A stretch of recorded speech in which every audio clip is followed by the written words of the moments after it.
boy on it. Actually, let me see. Yep. All right, Jeannie DeBeanie. We live. How y'all doing today? Hope everybody's doing well. Let me read My Hero Academia chapter 2 of 420. Now, in the last chapter, we had our Avengers starting to come in.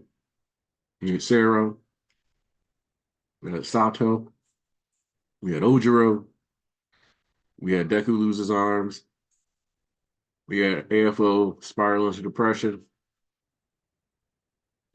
I don't think. And we finished with Aizawa showing up. I will again reiterate that if I was the one working on this, you would have had Deku showing up with no arms at the end of your volume, and I would have just left readers with that for a month. In fact, my personal hope is that when this episode debuts, my hero just goes like Bones, just goes ahead and ends the episode with Deku armless. I think that would be a very funny finale. I personally think that an episode just ending on Deku with no arms would be exactly what the streets need because I'm terrible. But also, I think that would just be great. Let's see how everybody been doing. Let's see. I still can't believe you've done this. Came in, Cameron Bailey, S. Little. All right, my people showing up. Early birds. Some of you are always the first in here. I appreciate you. Oh, hi. What's up? What's up? You don't know? Okay. Let me know when you figure out what's up.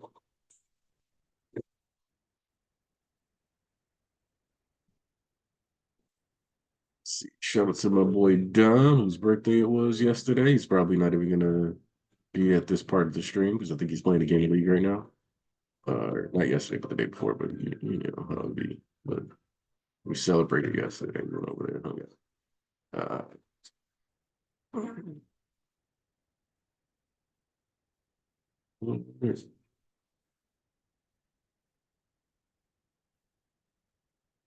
First time. Unless I'm crazy, this is Sunday, right? It is Sunday.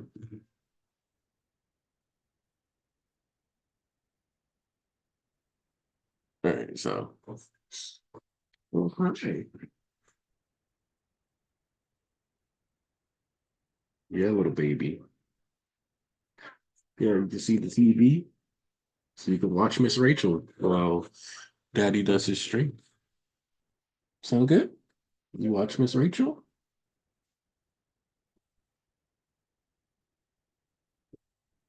You ever have a kid, Miss Rachel gonna be one of your best friends. I'm gonna tell you that right now. Here, you can get my baby Calder. Big hug. See, oh, look at that big hug. Yeah, give a baby Calder a big hug.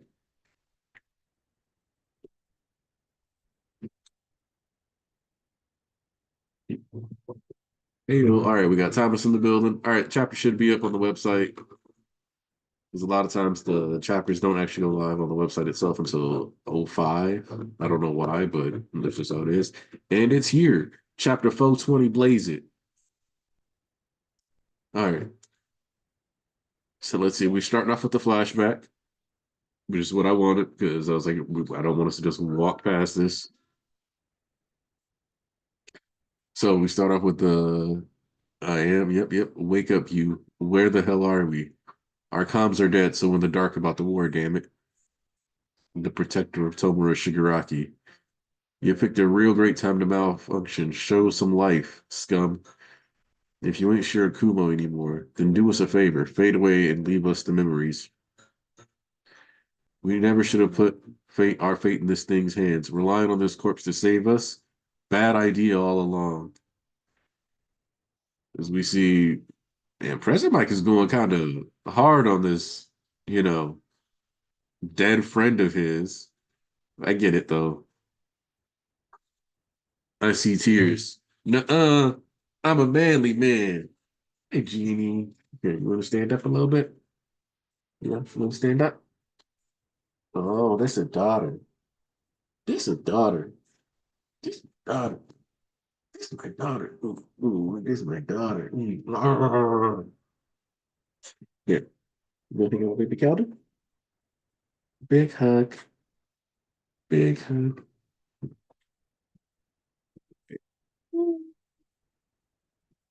Not you, him. It's raining, pal. Those ain't tears. This thing's a Nomu. It took you off the playing field since you've missed with Shigaraki twice now. End of story. Our priority now is switching it back on so we get back in the fight. Once that's done, I'll go to town on this tool till it stays down for good. Aizawa, as far as tool spoils of war go, we drew a dark dud here. So go ahead and forget about that little miracle back in Tartarus. We're 31 now. Not schoolboys in UA's class 2A. Not anymore. True. But he was a UA student when he died. What's that? Big hug for daddy. Big hug for daddy. Big hug.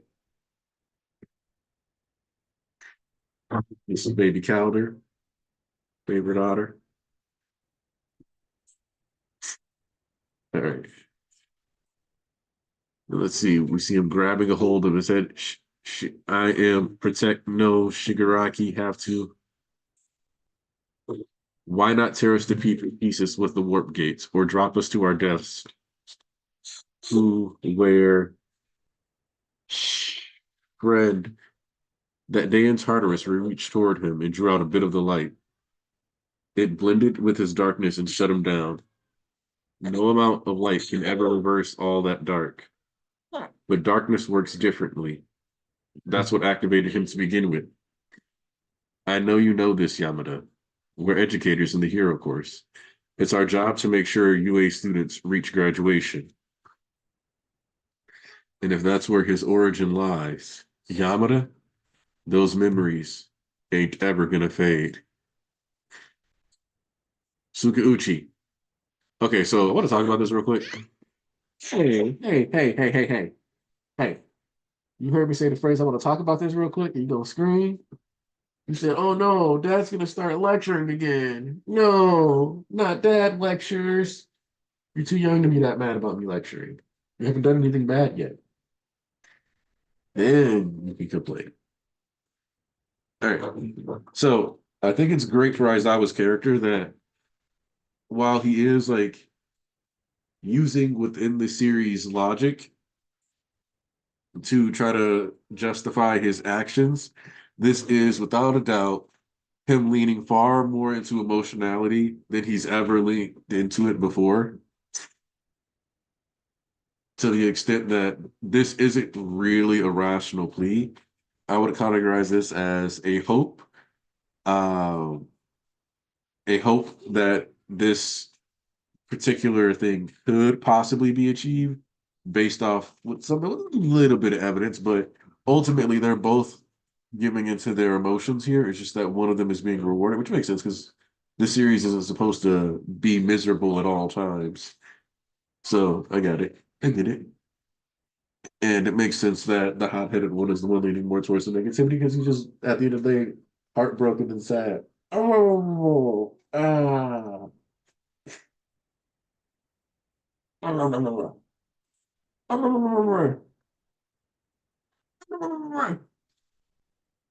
What? What you doing? Karate chopping me? High five. Where's Jeannie? There she is. Where's Jeannie? There she is. Where'd Jeannie go? Where'd Jeannie? I see you. Mwah. Okay. Eraser, you're still with us. Where have you been? Tell me, is one of us still fit to fight? No, the boy got carted off for urgent treatment after a nasty blow to the head. Got it. In that case, give me an update on each theater of the battle, plus all available personnel and their exact coordinates. Coordinates? Why? Oh, right then. Hold on. Yo! Okay, hold on. Eraserhead, how did you get come to be here? We managed to make use of Kurogiri. He and Mike are on standby outside the grounds. Gather up the heroes assigned to this evacuation and protection mission, leaving behind only the best suited to defense. Listen, Kurogiri, you say? I thought he could not be won over. There's no telling how long our hold on him will last, so get moving. You're offering a quick trip to the front lines? Oh, it's Death Arms. I'm in. Take me with you. Same here. I'm kind of a nobody, but I'm still a hero. Hold on. That's nobody. Isn't there nobody to me? Where's my damn voice? Hold on. I don't respect him being called a nobody. I want to put some respect on his name. Stay right here, Genie. I don't even know if you're on camera. You on camera? Okay, you stay right here. Where is it? Where is it? Man, he's looking for a specific manga volume, Genie. Yeah, he's looking for manga. Yeah. That's the young king, Astro, from the story Barrage. We love a young king. About time Astro directly got his flowers in this series, man. It's about time. We're waiting on this shit. It's about time my boy got his flowers.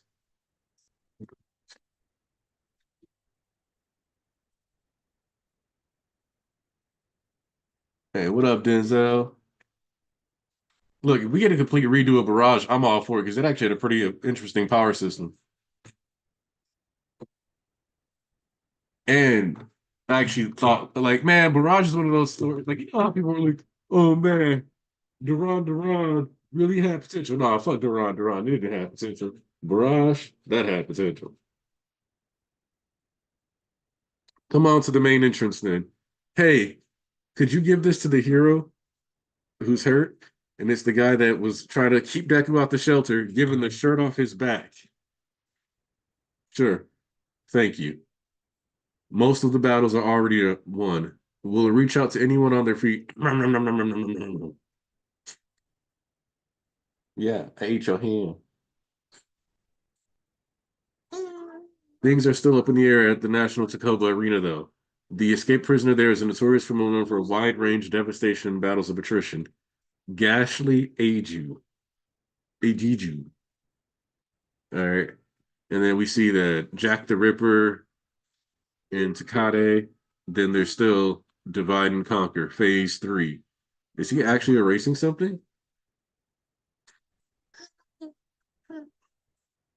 And then, okay, so then we finally do get the it's all come back to you. Come to have your quirk stolen, have you? Sensei, it's you. We see all the holes opening up. Keep still. How long since you lost your arms? I don't know. I'm not sure how much time passed in that subconscious space. Back on at UA on that floating tomb, All for One was boasting about overcoming the resistant Shigaraki and achieving a perfect fusion of the two. When it was Shigaraki's turn, it didn't work that way. All for One got totally swallowed up. He was really gone. I thought for sure that smashing Tenko's spirit would break both of them. So how is All for One back in action? Aizawa Sensei. Oh, Eri. The teachers don't want to take me to the scary battle. I know why I can't go, but please give this to Deku. You broke your horn? Why and how? I asked and got some help. Ectoplasm? Really? I do apologize. But the girl has learned much about rational and irrational actions from you. You and the teachers helped me learn all about my power. All you need to do to use it is this, because it's a piece of me. That's a rough way to go about it. You might have damaged your quirk for good. I wanted to help All Might and Kachan like this, but I couldn't. And I want to sing. Oh.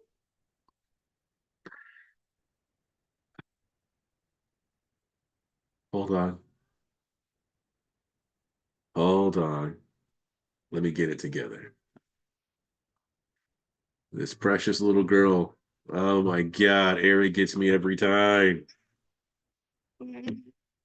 Ah. All right, Jeannie. We back. We back. We're not gonna lose. Almost brought a tear to my eye. Ooh, Sensei, Deku and all his friends did all that fun stuff with me. So once this bad day is all over, I want to sing for them. I know I can't help a lot, but let me fight too. The accumulated energy is lacking to a nearly useless extent.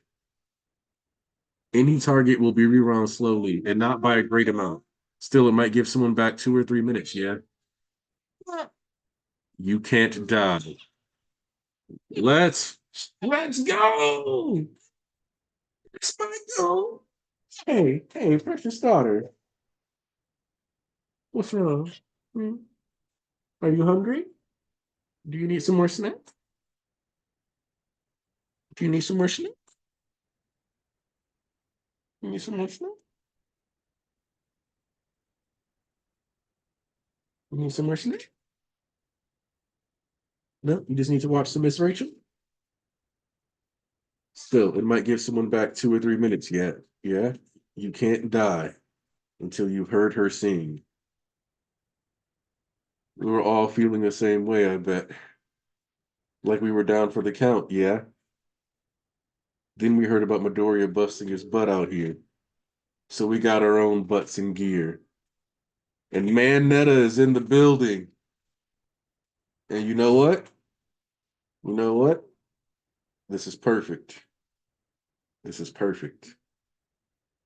Because Mineta said, take my quirk as a means of trying to get him to not attack and go after Deku and Shigaraki. So not only that wasn't just a brave face in the moment, he's actually and truly become a hero. Now we can talk about how one of the things that I think a lot of people felt is that like Momo was underserved and Kaminari didn't get an actual fight. But this is dumb form Kaminari still coming in, which, if I'm honest, I think this speech might even be from Manetta. Let me go ahead and get the link out. Yeah, we got to get the link out, Jeannie. Say, get the link out. Get the link out. Yeah, get the homies in the building. Say the homies, to the homies.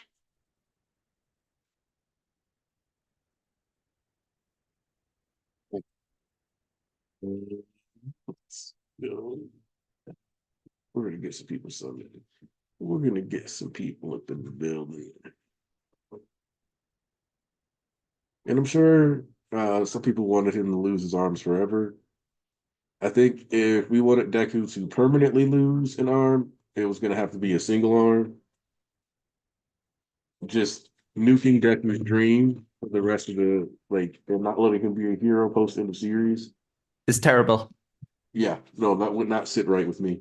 Uh, Um, honestly, for a chapter like called, it's the 420 chapter, it sent me onto a high.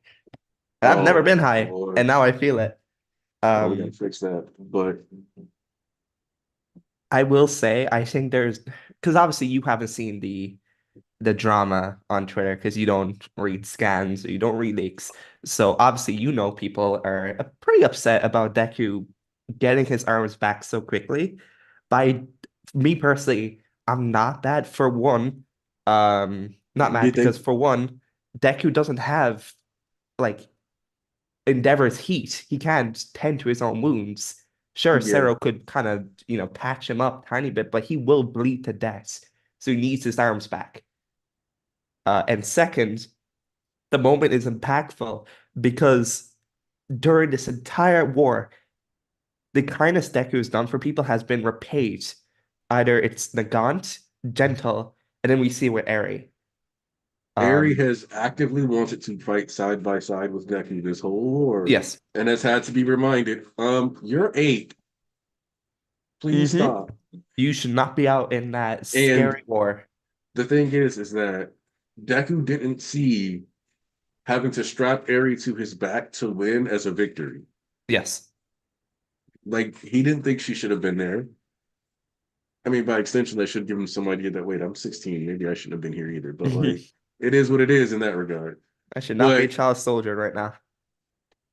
so Eri has wanted to, and like part of the whole thing with Mirio and Deku was that they inspired Eri to move as her own hero if possible.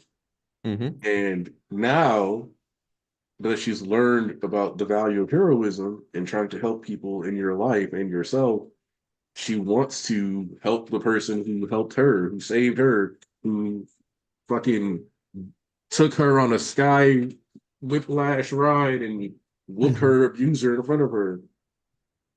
Hold We've her again. also we've also seen how every gift people give to Deku, he cherishes it. Like either it's one for all and now his arms. So he has more of a connection to Eri because she's the one who gifted his arms back. And I want to add another layer to this, which is that during the fight with Overhaul, Eri almost killed Deku. So Hmm. that doesn't complete the cycle of her getting to see her quirk as a gift or something that can help people. Her straight up ripping off her own horn and being like, use this, inject Deku with it, and this being something that is only going to fix the arms, not make anything worse. Also, by extension, it rewinding him to having his arms may give him at least the raw stockpile power back. Hmm. Um, is something that will allow her to have be completed that arc in that journey. Hmm. And even the way she talks about her quirk, she's like as mad about it, is talking about it like a curse or like a bad thing, or how she's a bad person for having it. So this is the culmination of Aries' arc to completely and fully embrace her quirk. It isn't just giving Mirio back. It's like that's the Hmm. completing that cycle between the two of them. But she hasn't had that fulfillment with Deku yet, and this is where we get it. And what's a better place than defying the fucking consequences of him sacrificing himself so often? Hmm. You could also That look at Astro the cameo, though. yeah, I got so hyped when seeing him. It's so Yeah. cool. Oh my God. Hold on, Cameron Bailey. I can't take that particular stand seriously because saying Ares is just a plot device when she hasn't been allowed to save anyone the entire series is wild. She eventually needed to get to save someone or help someone actively, not just like in a flashback. Mhm. Like I think it's a kind of unfair to be like Ares should never ever get to help anyone either. I don't think she should just show up and heal everybody else. And she even made it a point to emphasize, man, check it out, how she wanted to help Bakugo and she wanted to help the other people and she couldn't. So she Mhm. was like, this one time, let me help at least Deku. So I don't think calling it a plot device is really fair if we're gauging with it in good faith Yeah. because it's something that kind of needed to happen at some point. Like I it'd be love that. weirder if we went the whole series and nobody ever got saved by Eri outside of a flashback. That would just be odd. That would be terrible writing. I love that It, the quirk erasure bullets, right, were like taken from her. They were a part of her and they were used for malicious intent. But Mm-hmm. here, her horn operates the same way as the quirk erasing bullet, but in the opposite way, where it saves, where it's an act of heroism. And I love that. Because like it also is funny because a while back, in the chapter where Kota comforts Eri, Eri Mm-hmm. holds her horn, and I thought that was a weird panel, but I thought it was like a was it like you know how victims often hold on to stuff Yeah. that make them feel safe? I thought it was like a like that, but no, like Hori had this in mind, he wanted to do it, and I think he did it well. Do I And the fact think that we should have had more time with Deku without his arm? Sure, I can get that complaint. However, like I said before, Deku would have died. uh, nah, I don't think it would have died.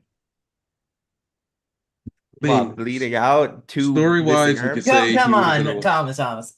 Every anime has every motherfucker bleeding. They don't die. like, okay, through an That's just anime trying logic, to babyfy like this. Come on. from an anime logic perspective, you could say that yeah, fine, he just won't bleed out and die. But Horikoshi kind of tries really hard not to lean too heavily into it when he stops people from dying of wounds like that. Like Right. Yeah, they having made a and point then to cauterize wounds just to avoid that in the past, like with Endeavor on himself and on Murko. the wash bubble, like so that that shot couldn't go inside his body and risk giving him dysentery. Yeah, Like like for everything that could be said about that whole thing, not addressing sanitation would have annoyed me so much more. So It just never felt like something that needed to be addressed for me. The arms well, yeah, thing and that's because just like yeah. you're in a full blown, like you're fully willing to just go suspension of disbelief for it. But for like Horikoshi knows that like it's almost like he's aware that certain things will get nitpicked. So like while you're like, dude, is his fucking superpower wash goes inside people. We know he like does shit inside bodies all the time, so why wouldn't he be able to at least attempt to save Bakugo here? He should at least be able to try. You don't care about a sanitation bubble, but there's people who'd be like, well, actually, that would make it worse because you.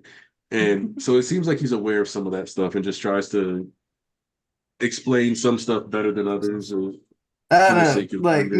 maybe it's for me because like I've seen so much like anime where someone gets punched and they're just puking out blood. I'm like, Yeah, they'd be dead right there, but anime logic, man.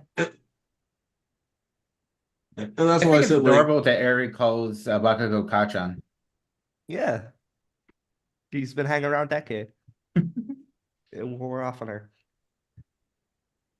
I do think that because I love the chapter, and I think one of the downsides was because it felt like this entire chapter was kind of 3 chapters altogether.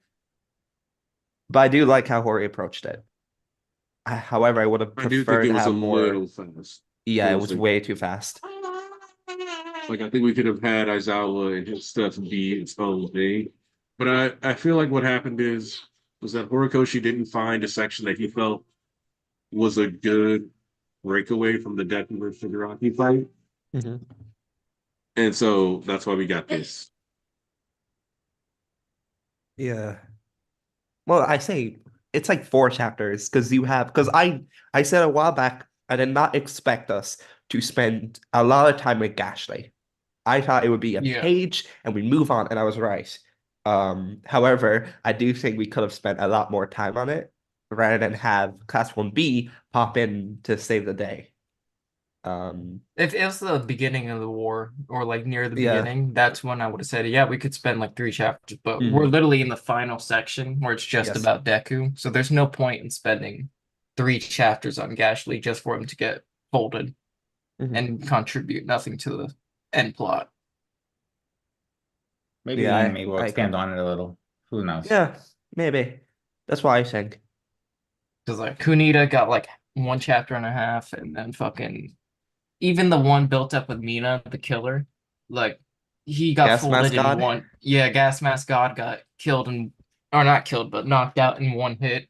So like it's clear those guys weren't really meant to be a focus of this war. So I never understood why people expected Gashly to get much. Let me see. Jack Aglet said, "How many chapters do you think it will take until Deku's arm recover? Maybe 2, maybe Yeah, 3 2, chapters. 3. Yeah, but Because obviously anime time. So like, It just depends like how much Hori wants to show the class because we've already seen All for One versus like entire class 1A. So it really just depends how long he wants to redo the same thing, but with the actual people. Because like if he says, "Oh, Sero has a big moment," well, how long is that big moment gonna last? So it Agreed. really just depends like what he wants to do for a person. Like Mineta came out raw as fuck. Is Mineta gonna get like a big moment?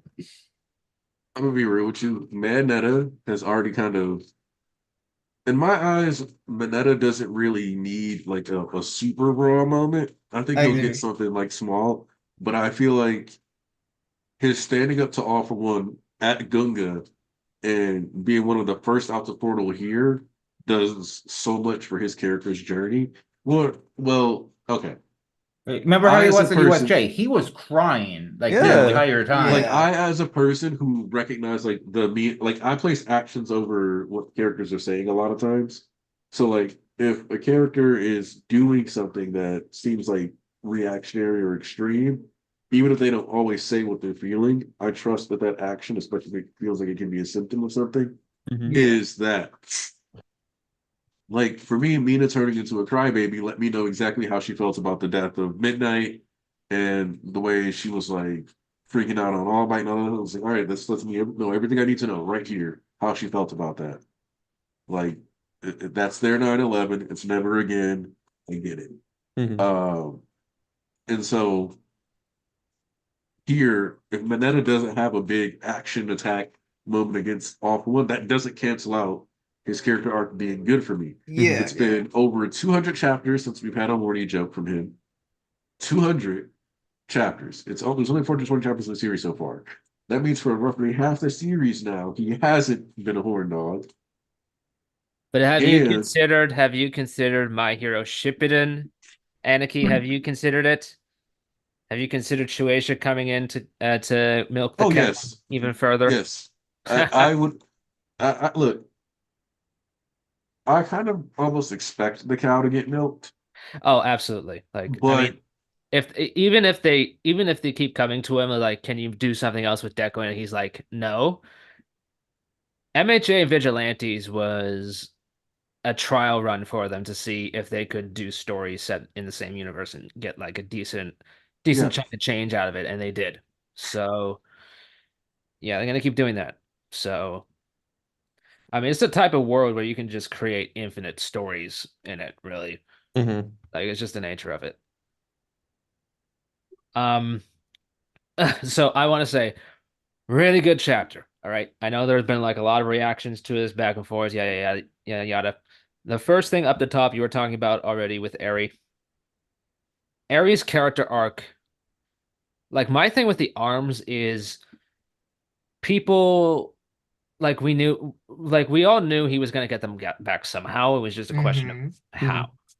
Um, my thing is really him losing the arm specifically was not important. It was what Eri was gonna do for him when he really needed it most. Just like what he did for her when she needed it most. Right? That's what makes the chapter work. Um, And Thomas, I need to talk to you, buddy, because you need to control your people on the Black Clover side. People. Your people, yes. Because Well, am I the hive mind leader now?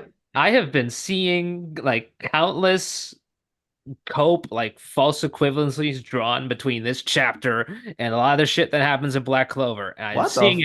it. I'm like, bro, this is not the same. What were And people comparing? they were comparing the arms to like Mimosa healing Oh, Gunga and Is from the Spade arc.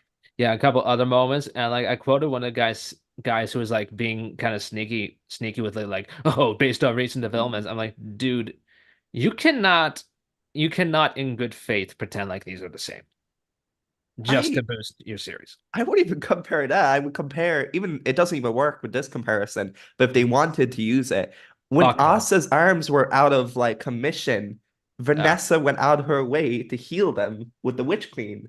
But that's yeah. not even a good comparison because they're not similar in any way, apart from the main character getting their arms back or use Yeah. of their arms. Yeah. I mean, it's just like God, Black Clover I've fans, come on, I've you can do better. my frustration with a lot of reactions is like I think the Mickey Mouse meme has really stuck, I think, well past its sell-by date. It's Mhm. like Yeah, I like that meme.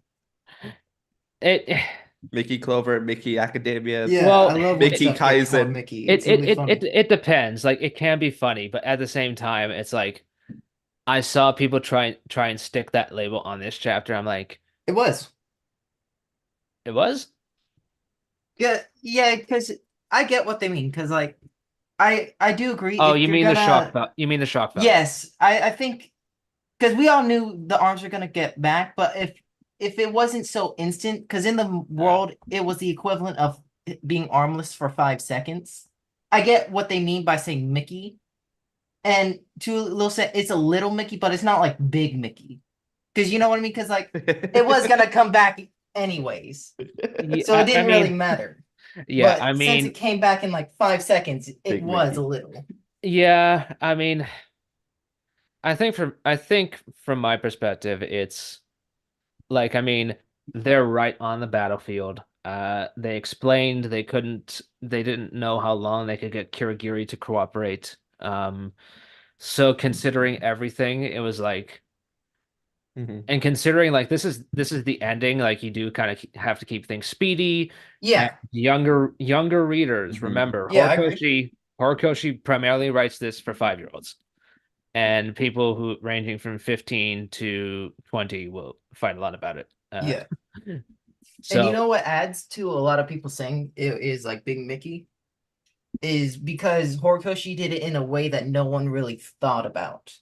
That's a main reason why people say that, because everyone knew well, Eri or was a possible, but they never thought of, oh, she's gonna take her horn off. That's one of the reasons why people are so Like a needle. miffed about it and like so controversial about it, because it's like I never really thought about it in that way, and because I never really thought, it's kind of Mickey to me.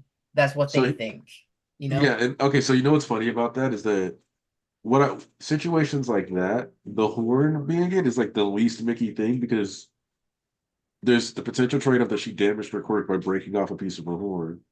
But Yeah. two, it's one of those things that if you like go back through the series, it's like, oh well, duh, the horn stores the energy. It literally grows Mm-hmm. yeah. when she has a bigger stockpile. So yeah, like the horn is Mm. also. I can't believe we've never talked about this, but like Aries horn being a play on the fact that unicorn blood is supposed to be the elixir of immortality. Oh, that's true. Oh my God, that's a good point. Oh, True. I like that. So like he breaks off her unicorn horn and rewinds somebody so that it restores their body. Oh, I never even thought of that. Wow. This Okay. truly is my You know, Harry right? Potter Academia. I was gonna say, you know what makes it bad is that Joseph has My Hero video that uses Harry Potter Yeah. music in references Oh to god, the thing. It just oh my god, yeah, no. Like of course, like I was like so far into that video, and then J.K. Rowling decided to just show her ass, and I had to add a section. I was like, yeah, no, this is not an endorsement of that lady. So yeah, like don't jump on my throat for using the music. It's not like that. yeah. But yeah, it's like oh, yeah, that's what we got here. Somebody's asleep fighting. No. Since we have downtime, we got super chat on it. Oh snap! Yeah, by Andrew. Andrew coming through, still on a high from last week, so gonna take a break from MHA until hopefully Shiggy comes back. Sorry, I was too high up that you couldn't see the sign. Damn. Aw, well, instant effort Bless you. that's appreciated. Thank you. We'll see you when you come back, Andrew. God bless. Until then, stay safe. Yeah, it's funny Andrew brings that up because there's something very specific Deku says about All for One this chapter that I think people, because of the whole Deku Arms thing, people are kind of glossing over. It's like he's like All for One got swallowed up. He should have been destroyed when I hit that core. How is he back? Like he didn't go into this plan thinking like, I was gonna let AFO return. He was like, no, AFO Shigaraki already took care of him. This should not have happened. What is going on? And okay, how many of you have played Final Fantasy IX? I feel like every week now I'm asking you guys if you played a 90s Square RPG, but And we know Nine is like one of Horikoshi's favorite games. it's his absolute favorite. How many of you have played that? I I might have. have watched my grandpa play it. Ew. It's not Relax, that bro. old. Come on. No, my grandpa Oh, was a gamer, man. Okay, so I just lobbed it in the Twitter chat. At the end of Final Fantasy IX, these are some spoilers, but it's an old game.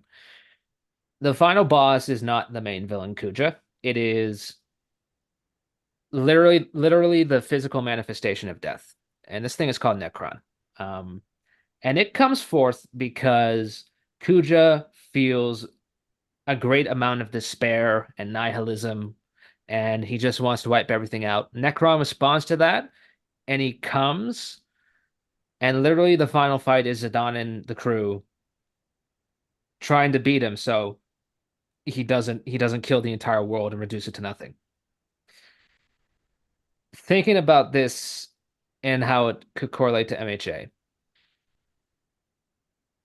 All for One wants to take all quirks. He has an innate desire and want for it.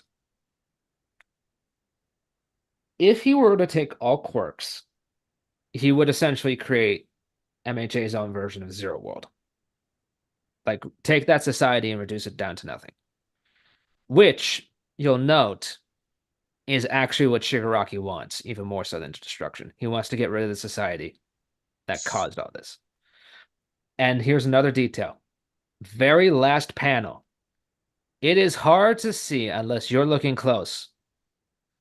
But when All for One is in control of Shigaraki, like completely in control, there are no pupils. When Shigaraki is fighting back, you see the pupils. In the last panel of this chapter, it's very faint, but Shigaraki still has the pupils. So he's still got some kind of influence. I'm not prepared to say how much.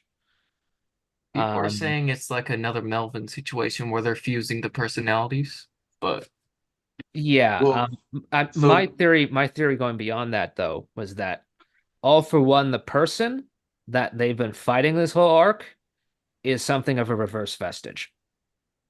So one of the things that I've been saying, The quirk itself is sentient. yeah. So I've said this before. I think I said this over a year ago, actually. Yeah, Is we that talked about it.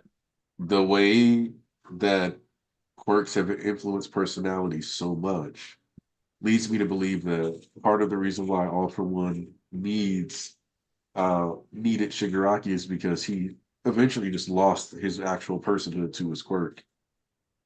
And it kind of looks to me that that's kind of always going to be the case. And with the death of Yoichi, any ego or like personhood left in the All for One person, right, doesn't exist anymore. And as much as him giving Tamura Shigaraki his name meant that he was like trying to pass down his own legacy, to a certain degree, with his rejection of Shigaraki, and this would also explain the differences in how he like talked, like All for One talked about him when he had his actual quirk versus how he talks about him with the copy and how the vestige talks about him, because the All for One, the person, is actually being more and more erased, and it's more like All for One, the quirk, is like an AI reacting to his memories how it thinks he Yeah, should react it to. used the person's personality as a base, but its actual nature is completely soulless. It's not human. And so, I mean, look at how AFO, I'm doing this in quotes, AFO is acting right now. He's like, there's no personality, there's no liveliness. Even like when he takes over Shigaraki, it's more like all of his usual ham is kind of gone. He's just kind of shouting at him in rage. one of the things that I said was that for this to work, Deku would have to destroy All for One's, like the quirk itself, with that inner blast, and then it would still end up coming down to Shigaraki with decay against, because as long as, and I was like, as long as those quirks are active, there has to be some sort or some trace of that personhood within them. So the fact that the fact that Shigaraki had access to All for One meant All for One could always come back. Um, but with the case of, well, with Tokoyami, I'm pretty sure that Dark Shadow was actually a twin that died in utero, but that's a separate thing. Um, but yeah, we've seen Rhodey have a sentient quirk that would basically stop him from being able to lie and all these other things. So why not have AFO just straight up be the final quirk villain that was looking like? Because think about how little, as much as we get like have been getting these historical events from All for One, we're seeing a whole range of emotions and insecurity and overprotectiveness that doesn't exist necessarily in the same way that the current AFO does. There's all that bravado, but it all seems emptier when you think about Yeah. like I the way think he talked about killing the glowing baby Mhm. versus how he is now. it's like this is kind of a third AFO, and it's also Shigaraki, I assume, kind of taking on the mask as well. Like he's taking on the persona. Yeah. So, oh man, I'm not thinking about it. I might have actually brought this up in the that Unholy Trinity video like 3 years ago. yeah, yeah, Vestige for one. Like, Yeah. I mean, well, I guess technically the real All for One was kind of functioning as the real Vestige in a strange way. Yeah. It's odd because it seems like genuinely their minds have largely been overwritten by what the All for One quirk wants. Because even in here, regular All for One would have said something like, "Oh, a bunch of commoners come to face the demon lord," blah blah blah. And here it's just like, "I'm gonna steal your quirks." That's the extent of the trash talk. I'm stealing your quirks. Nothing about their value, nothing about. So it's odd that in like the most we've seen, like the most actual personality was his scorn towards Deku, who was born quirkless. So it's so odd, and like he made it a point to bring that up. There's like nothing for him to steal now because One for All's destroyed, and he's in theory doesn't have a quirk. I mean, the fact that Deku got his arms back though does mean that he could have been rewound enough time to have something to fight with. I would hope that that's the case. I don't know if he's going to be rewound far enough that. I think with everybody coming through the portals, he's gonna need Shinso for this next bit because Shinso can activate that Vestige stuff. Yeah. And just because Deku's passed it on doesn't mean like we saw with All Might, like you're always going to be connected to it. Yeah. Like your consciousness is part of it. And Deku has steeped himself in like the consciousness mental aspect more than anybody else in the series. Like he's just fully versed in that stuff now. Also, small detail I just want to appreciate is that Shoji came out of the portal without the mask. Yep. Absolutely. We also have Dead Arms 2, Yeah. which is he's coming, and then we have Gang Orca and Kurohiro. Like a lot of these heroes that we've been wanting to see fight for a while, especially in the fandom, are coming. Not to mention Kaminari could get his lightning swords if he, He's wakes already up in out of way that. mode, bro. Yeah, if he if he gets out of that mode, hopefully. He's a little stupid in the head right now. He's So a little derpy, but yeah. he'll snap out of it eventually. Is that Vlad King on the panel where they're saying we're all feeling the same way at the last page? You see the X scar on his face? Is that Vlad King? I don't know. Oh yeah, that's him. I think Finally, Vlad, show us. what's her We name? The waited. one who works with Selkie. She's there. She's like underneath above burning. I'm pretty sure that's her. Serious. Serious, that's it. That's cool. Yeah. Do you think Bakugo, Tokuyami, and Ochako are coming through one of those portals? I think Bakugo is out for the count, but honestly, I was think gonna say, I the- think it'd be very shocking if they did. I think Well, the side dish characters gotta get their moments. I think Bakugo, Shoto, and Uraraka actually got a lot. And Yep. I think while Ida's not getting a fight might feel a little meh, his character arc is more about him helping and not always like rushing in to like fight since he kind of had that whole I'm just gonna beat the shit out of this dude phase. So I think he wanted to showcase that more. Yep. And he said Ingenium's mission is to help a lost child get find home basically. So I wanted to deal with that more than whose ass he can kick, which I I respect. also will say I always been I wasn't an advocate for it, but I always been a fan of the idea that every class 1A student that represents one of his quirks would come to help. Like we have Yeah. Sero for Black Whip, or Rock if she comes float. Like I was always a fan of that, so I would love to see those specific, classmates. honestly, I do feel like the students that did get spotlight are coming. Like it's just like I remember we were saying like, oh man, Bakugo's not gonna get back up and fight, and we went back up and fighting again. Although with Bakugo, I'm not sure if he's going to be like up close and personal fighting. He might do a Vegeta style long range attack Mm-hmm. to I help. don't know. I was thinking Bakugo fighting again. And people were like, that would be dumb. And I was like, nah, he lost. He has to get a win. It wouldn't make sense for him to go Yeah. this arc with no wins, but I don't know why people didn't expect to be able to fight. Mm-hmm. Also something I do want to point out, like when I sent the Necron photo, like a lot of it clicked into place. Like that's why, like Necron from Final Fantasy IX, he has a faceless appearance with just a mouth. And what is AFO's face post scarring? It's Oh yeah. faceless with just a mouth. Mm-hmm. So Yeah, they do look alike. I could see it. yeah,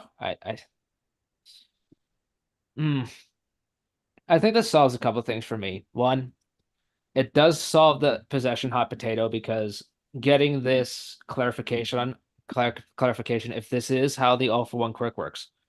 Getting that clarification on the all for one quirk gives a new layer to a lot of things and explains, like it makes all for one himself kind of a more tragic character too. And I know some people might feel mixed about that, but I liked it because what we saw that he was like, let's face it, all for one had a pretty shit upbringing. Mm-hmm. Like no mother, him and Yuichi raised on the streets. Like, yeah, he's going to turn into an absolute monster with the power he has. Like, no Doesn't doubt. have a choice, really. He doesn't have a choice. So there was already some tragedy to his character. Like, he was still a monster, but it doesn't stop him from being somewhat tragic. I feel like the final boss being like the corrupting influence of the quirk itself, that could lend itself to being either a cop out or being a really strong thematic statement about uh, human nature and how how we need to be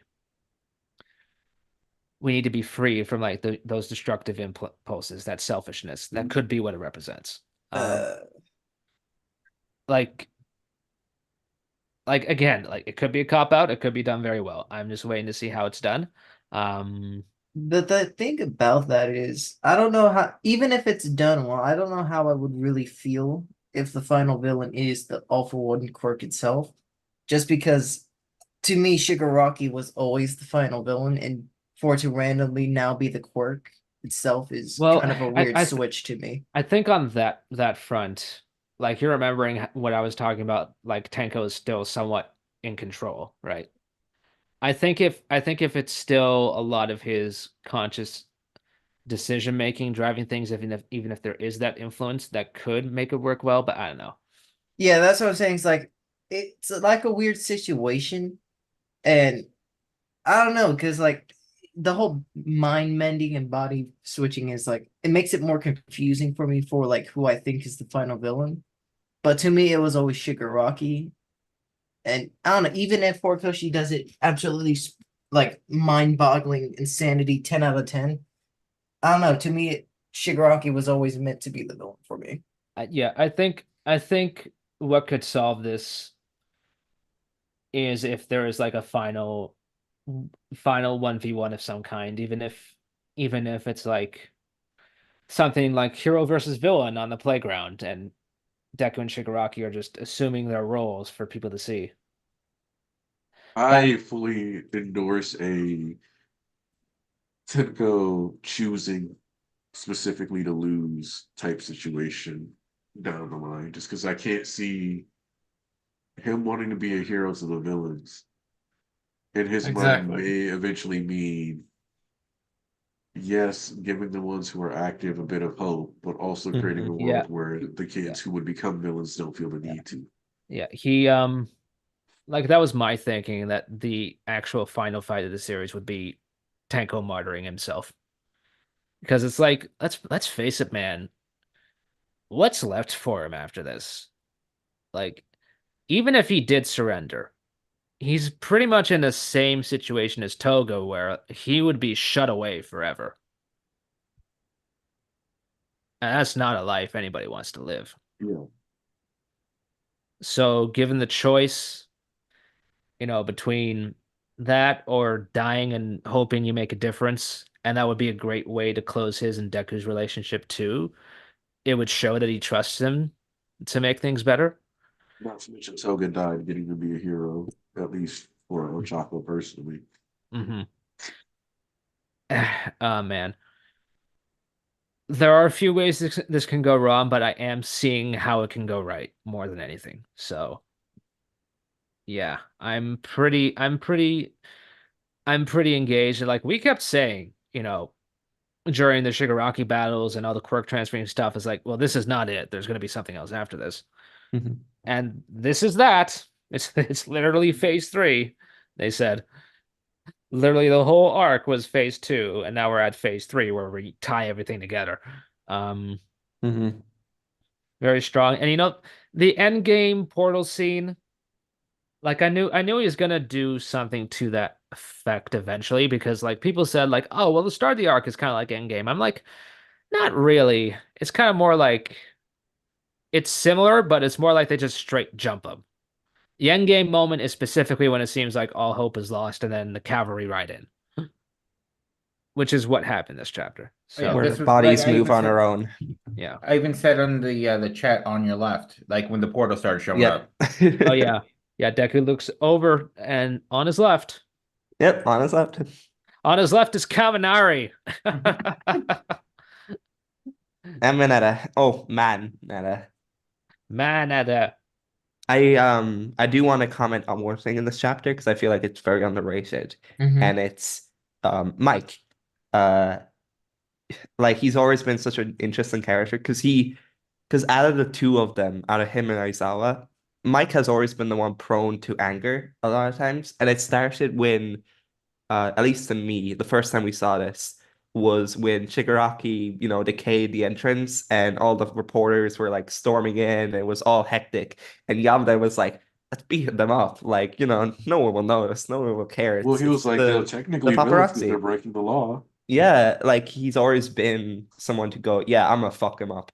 And throughout the series, he has been prone to anger. And now seeing him finally come to like terms with the fate of his friends, it's great. I think because Mike and Mount Lady have always been side characters that you can point towards and say, yeah, they're well done in terms of development.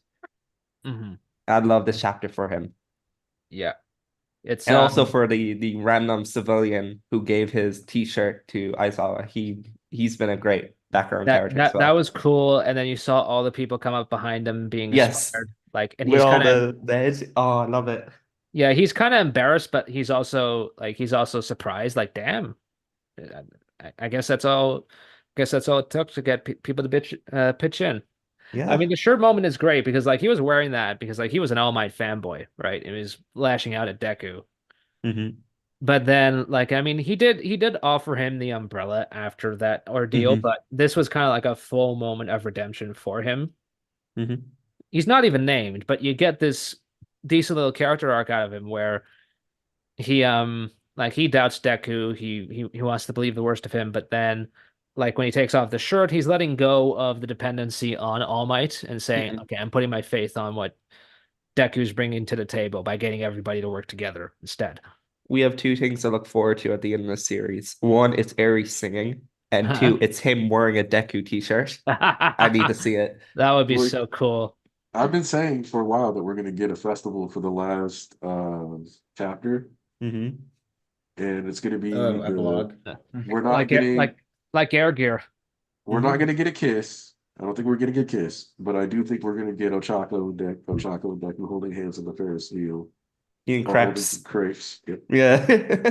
And then you see Jiro and Aries singing together. I'm gonna stake us on getting like a kind of a far away shot kind of kiss where you don't see their lips meet, but you can tell they're kissing. So I've been invested in this shit for years, man. I gotta go all in at this point.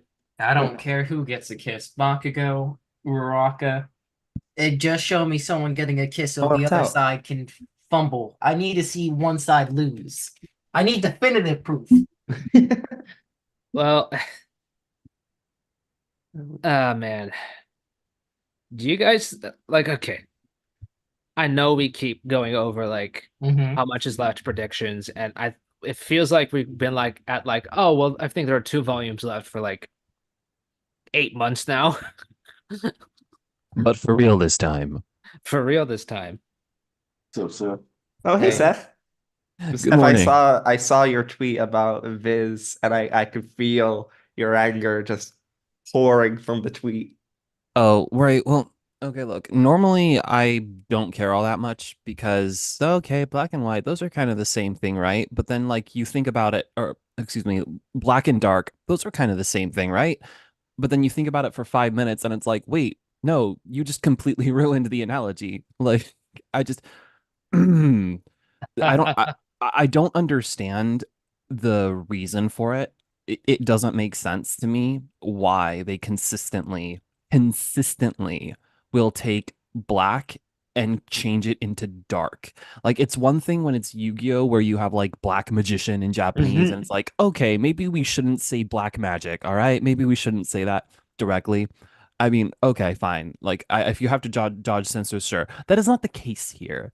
It's not. Like you're doing it for some stylistic reason that corporate decided for whatever reason, and it's stupid. It doesn't work. Which candle? Yeah, where?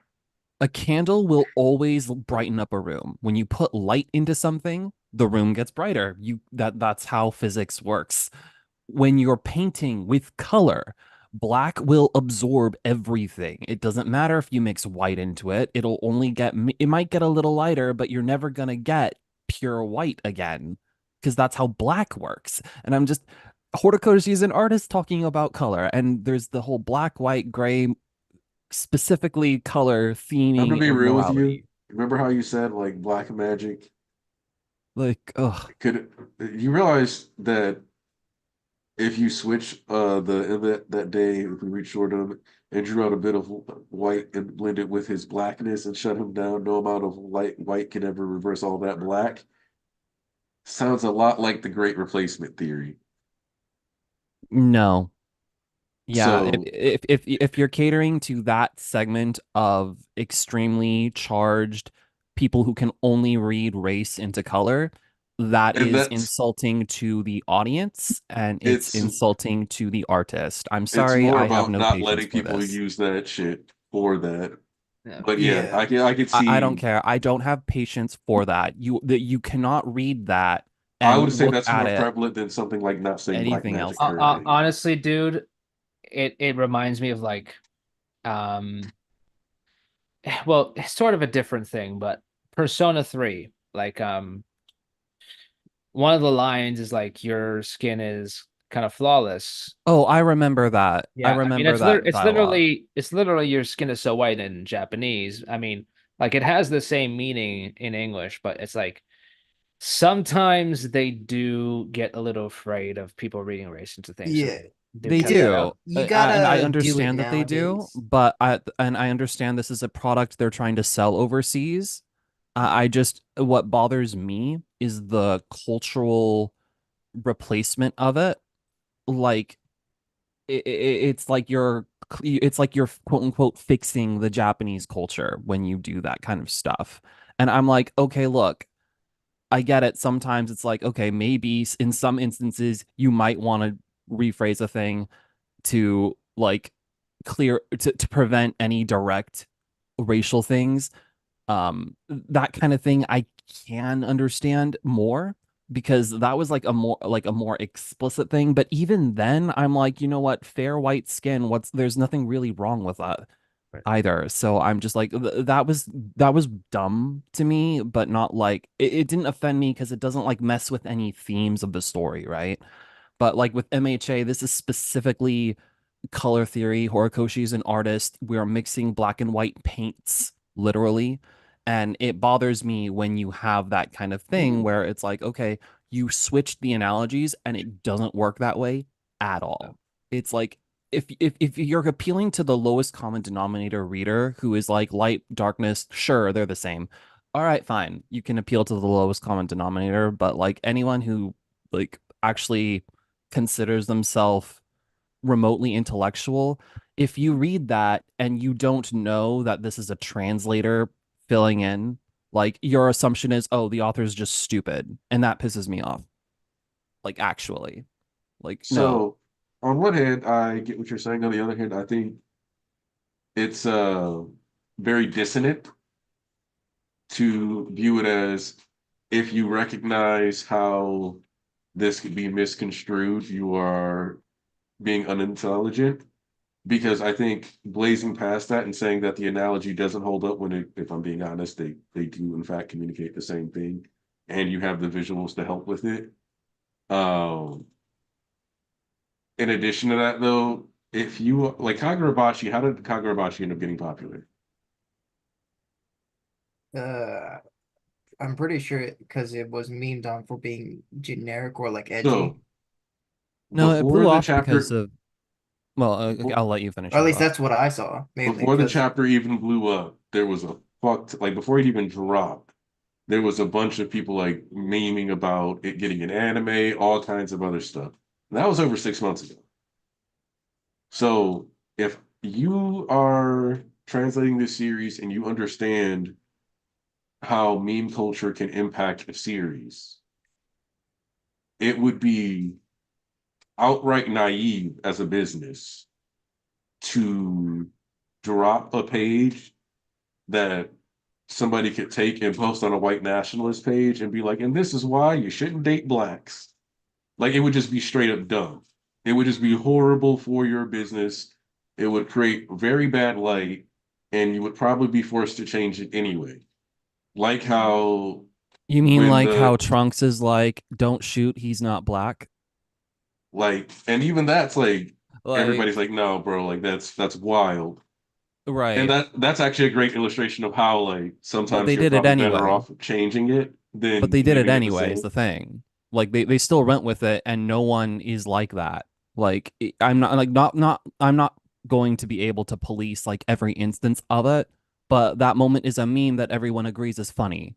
Like I'm But sorry, I'm Seth, not going to are you cater black? to But the Seth, are you fringe black? nature of whatever. Like it is so dumb, especially in this case specifically. Like I've already illustrated why I think in this case it's dumb. I'm not gonna go and argue like all cases it's not appropriate. Like if you just don't want that image, or if something is just way too close, I'm like, whatever. Because but like when you're going to directly interfere with the themes and poetic But it language of the doesn't. story, I'm going to be it pissed. doesn't It really do doesn't. that much. I personally, I just really don't like it, That's and that's my take. no, like you're allowed to dislike it, but I mean, like genuinely, like that's a very hyperliteral take, and like the paint It image is versus the directly light how dark colors work. doesn't actually I mean, I hurt the think with analogy. Kiragiris, like think about Kiragiris quirk too. Like it kind of is light and His name is shadow. Kurogiri, and his name even has black in it. I He mean, is it's light Black and it's Fog. light and shadow though, essentially, like the way it works. Like if So this weren't a graphic novel, I could see it, but like literally you can see it in the paneling and the Yeah. way that the portal is drawn, like that. there's a little bit of white. So Yeah, there's it's like It's like a little Oreo cookie spinning. Yeah, I could use a fucking Oreo. No yeah, and it's cap. also a literary work. Like the language matters too. I'm not gonna just sit here and swallow whatever some official localizer decides is the more appropriate way or language or whatever. It doesn't vibe with me. It really doesn't. I don't like it. Sometimes if you're translating overseas, I get it, but a lot of times it's more so looking out for the author because Japan has different standards in what's working, and they know it's fine there. And I'm not saying it's not fine here, but a lot of people over here are very more hectic and easily able to be pissed off. It's more looking out for them so they don't have to deal with the trouble and like nonsense that we go through over here. Because a lot of times, Personally, I think that if that is the case, then you should just let that run its natural course until people are tired of being pissed off over something here's so the real no, because like question. even in Japan, not an Horikoshi had to issue. change like the name of Dr. The Garada. doc- Yeah, that And was you a saw how bad that was. Now, yeah, that was pretty imagine it bad. constantly over here in the West. The West is way more prevalent, and they will shit on you and send you death threats and make sure your life is hell. Way more over stupid shit. Well, yes So and here's no. here's Yes how I'm and going to say no. that we have It's to yes and actually talk to no. the same.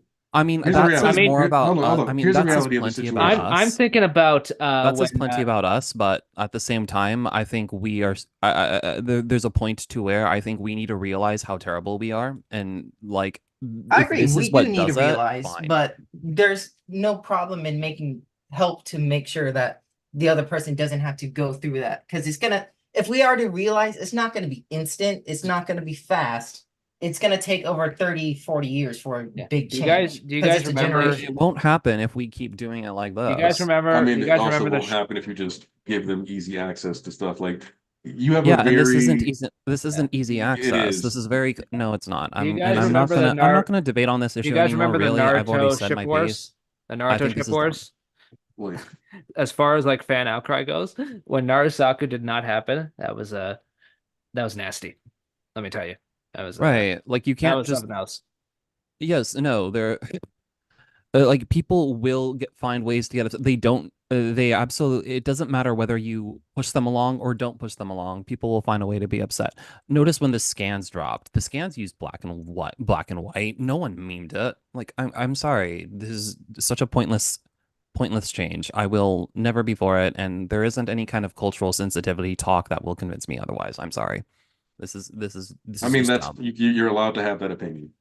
Thank you. You Otherwise, can I have think the that. chapter was pretty great. I think the translation cleared up things. For example, the all for one ambiguity with Yeah, Tomura that and was weird Tenko. because I mean, I admit I subscribed to the leaks, but it was weird because on the one hand the leaks were saying one thing like, oh, Tomer isn't resisting anymore. But then the scans went in the opposite extreme and was like, who is this new guy? This one lands in the middle where it's like it's still AFO, but something's not right. Like something's weird. Yeah, no, and what well, for one, his design is a little different from what expected. Normally, his eyes are like white or whatever, I think, when he's taking over Shigaraki, but currently I think they're properly Shigaraki's colors. I think it's because like there's like no longer any ambiguity as to who's in charge. Like it's not two consciousness competing right now. But I still think it's an interesting design choice. I had a bit of a different theory. I think when the eyes are blank or shaded or don't have shading, that's when AFO is completely in control. But mm, you see a little bit of a pupil there in mm, Shigaraki's eyes. yeah, And it that was could not be there artistic before. symbolism. So I think Tenko is still exerting some influence, even if And before you got here, we were getting into this whole discussion about Oh, this about AFO and how we were speculating that the quirk itself is the personality kind of, and it swallowed up the previous All for One as well, and made him a kind of reverse vestige in a strange way. a So reverse. yeah, Ooh. like it used that personality as a base, and you see the real All for One, the human one, when Shigaraki's riling him up, he ends up like a lot of the things he feels deep down come to the surface. Current All for One is not really expressing anything. He doesn't really seem to be feeling anything, which is strange. But like the fact is, if that was still his vestige, it should have been gone with the core, but it's not. So something else is going on here. My speculation being that the quirk itself is sentient. So Yeah, no, and I actually kind of agree with that. That is in line with the I think that's in line with the singularity. It does kind of explain the vestiges on a more mechanical level, even if there's like no proof of it. Like if the quirks themselves have a will of their own kind of thing. And you know, that will takes the shape of their wielder. I think that is interesting. It's kind of hard to like confirm that, but I really dig that theory. yeah, I mean, it would explain how like most quirks are in perfect harmony with their users, right? So they take on that appearance and will. But the All for One quirk actively, like the All for One quirk is empty, so it's constantly trying to fill up that space. Right. So it worked in reverse for the human All for One, if this theory is true. We're gonna see, but that kind of feels like the direction we're going in to me. Oh. Hmm. Mm. Like it's hard for me to come up with anything on my end just because of how uh I mean, you might have noticed, but MHA is like a weekly serialization and the and there's a lot of back and forth going on generally that I do understand how it can throw people off tone wise, but if anything, I think it is exciting. But like specific developments like that are very hard for me to call, but I appreciate it. I think that also relies on the anytime you use what the artist drew to try and draw a theory from, I think that's great. Hmm. Hmm. So have we read through the entire chapter already? Like, or have Yeah, we? Yeah. We've been Okay. here for a bit. All right. Sorry, I'm late. No, it's all good. No, that's good. Like we talked about difference between little Mickey and big Mickey. It's important. Yeah. Like, I will say that, you know, Mickey Mouse isn't the most mature of critiques out there. But it's funny. It is funny though. I will give you that. that's what I love about it. Right. No, I was thinking about the let's see. So I think the airy stuff actually flowed Mhm. much better in like the actual chapter as opposed to leaks. I know that's not exactly surprising, but I really liked the dialogue through that and just listening to Airy want to become a singer. Oh my gosh. Like I think yeah, calling hacks on it, I suppose, is fair to a point. Like she literally just cut off her horn to like inject it with Deku, but I also like the moment of just she's actually able to give back to Deku. Like she already gave back to Mirio, right? So now she also gets to do it for Deku. Like that, it bothered me how uneven that felt, you know? Like, yes, Mirio took the bigger loss between the two. Like Deku was walking around just fine. But it's like, you know, Deku is also the one just out there risking everything for Eri, but like she can't like give anything to him. So I really liked how this moment does that for her and for Deku. While also managing whatever consequences could come from what follows next. Like people talk about MHA not having stakes. It's like, okay, no, Aries like off the board now. And we've known how her power works since forever. So, I mean, but like you the could, thing with the rewind as well, it's not like it's not like the Dragon Balls where you just have to wait a year and you can just kind of like or it's like it'll be on hand, you can revive everybody or whatnot. She has a set amount of power she can like draw on at a At time. any time. Yeah, and then she has to charge up again. Like she used up 6 months worth of Mhm. charge up time on Mirio. And like I know we meme on Mirio, like the janitor stuff and all that, but like, look, Oh, my that was favorite. important that that he be brought back. It was important to her and it was important to him. Like that moment, it doesn't need justification.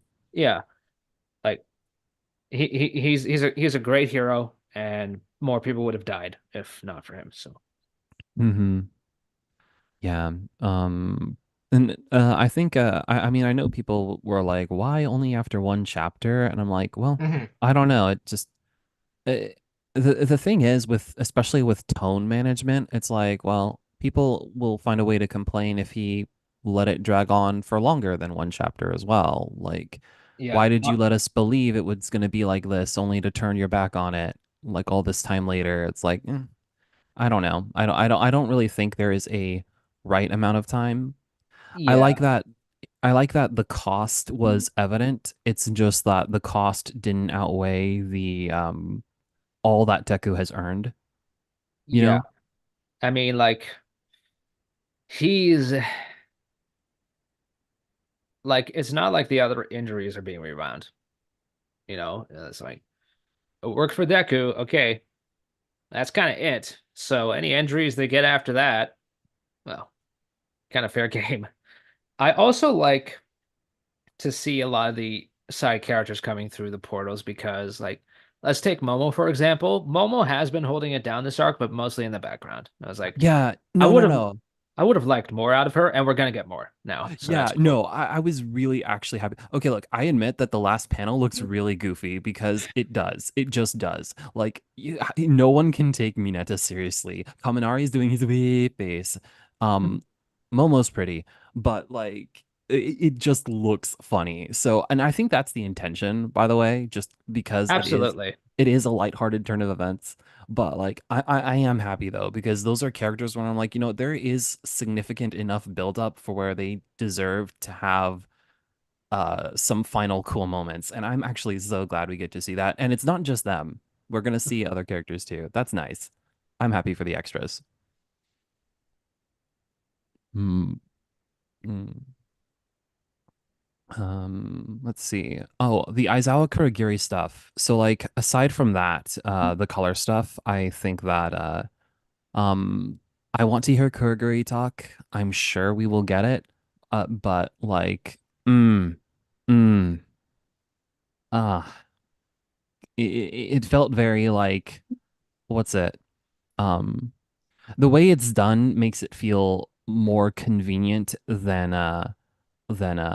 like what's the word? Um, well, it's not that it doesn't, because it's not that it doesn't feel meaningful. Like getting through to Kurogiri is really important to them, but it's like I don't know what logic Kurogiri's operating on. So for now, this just feels like very convenient as opposed to like a really sweet moment to me.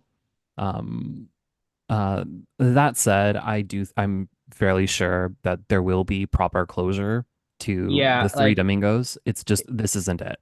there's clearly stuff coming after, and it's why I say like you need another 2 volumes after where we're at just to cover everything because it's like this is kind of like you're cutting it close to the wire if this ends in 1 volume. 2 volumes, that feels like the right amount. Yeah, I just would rather it go on forever. Don't we It's like all? I it's so mean, hard for me to think. I don't want to think about the story potentially. And see, I do get that when people start thinking, "Oh, MHA is ending," then suddenly, like every moment feels like not enough. Like, yeah, I mean, I okay, oh, remember this is it. Every moment's like, oh, this is it. This is it. This is it. It's like, I remember the panic when the final act chapter dropped, like 306. And people were like, "What? It's ending!" Like, oh man, is there gonna be enough time? Fast forward 3 years. Yeah. Yeah, no, I get that, but my thought was like, you know what, this is Horikoshi. Like I don't know, it's just he's built up a lot of good faith, you know. I don't know why you would jump People rag on to him all the time, but they're gonna miss him when he's gone. yeah, I don't know why you would jump to like the worst possible just interpretation or reading or whatever. It's been that way for years. I know, and it's so He frustrating. supports abuse to the claims that he was a nationalist when he named the doctor Shigemurata. Oh my God. Yeah, no, So, that was really look, like so the characters for it are very otherwise like he didn't like straight up use the same characters, it's just the reading was identical, and that's Japanese language for you. It's they have I very mean, few like characters. they don't really teach that part of history in a lot of classrooms either. There's that Um, too. It's like I just no, he I don't definitely believe knows it. about that what stuff. Americans in the Vietnam War started that shit? What? No, Like he definitely knew about some of the stuff. He didn't understand how it'd be perceived, which is part of Yes. why you have students do Yeah, the that's stuff what they I was do. getting at. Like, well, yeah, and the Chinese market being the way it is. Well, mostly the Chinese government being how it is. Like that stuff is like any kind of anything like just perceived that way yeah. will Oh no, You're getting into be a there was lot issues with the outlawed. citizenry as well. you're getting into a lot of issues with history and different political systems and Right. Like that is And even a international relations. So, any yeah, previous or ongoing yes. what could be considered social issues or ramifications. For example, Japan is still known as a largely xenophobic and racist country if you It is dig very much deeper, so. It is very much which so. is part of why the changes were made to the chapter today. But that's why, especially going forward, if you don't want Horikoshi's work to be misinterpreted in bad faith, then you kind of have to make sure you make Yeah. adjustments. I don't Otherwise, think anything about the imagery could you're be not misinterpreted protecting that way. Right. the integrity of his art. You're just kind of throwing Well, a censorship fit, I and think that's it dangerous. depends on how bad faith you want to take the no, interpretation. I, I I think actually have a good. The interpretation is always different for a different person. Like we've all read My Hero, and everyone here thinks Uraraka is going to end up with Deku, right? But interpretation is different for other people, where they think Bakugo is the main one. So interpretations for little things and every other yeah. thing can always be different. Where It what it we it think is obvious is not to different people. We yeah. all have different Yeah. ideas and thoughts. well, It there's builds different up. cultures involved as well. It definitely builds up. Like, I mean, like there are specific schools of thought on this that I'm struggling to think up, but I know they exist and they deal with like stuff like perception and cognition. So, yeah. Yeah, no, the Fujoshi stuff, like, well, in Japan, it's already kind of just like accepted that this is sort of how like shonen works. It's like, no, the two main male characters aren't actually gonna get together, but it's really fun to ship them together, and so that's what they do. But then you do have this weird contingent that I don't know if I've ever seen before with um yeah, there's some online What you mean the canon truthers? The ones who for shit? like, why are you like this? Like, yes, those. Yes, Anyway, it's yes. like it's not gonna be that way. It's like I it's a like very Zoomer type, and I hate to like throw around terms like Zoomer or Boomer, but it's like this feels like your first like time here. Exactly. it's both first time and deliberately sticking your head in the sand Yeah, is my issue with that specific group of fans. it's one thing to have your own lens of a story and read it into your story and enjoy that interpretation of the story. It's another thing to dismiss all other lenses as inferior or beneath you. And that goes to my point about interpretations of text earlier.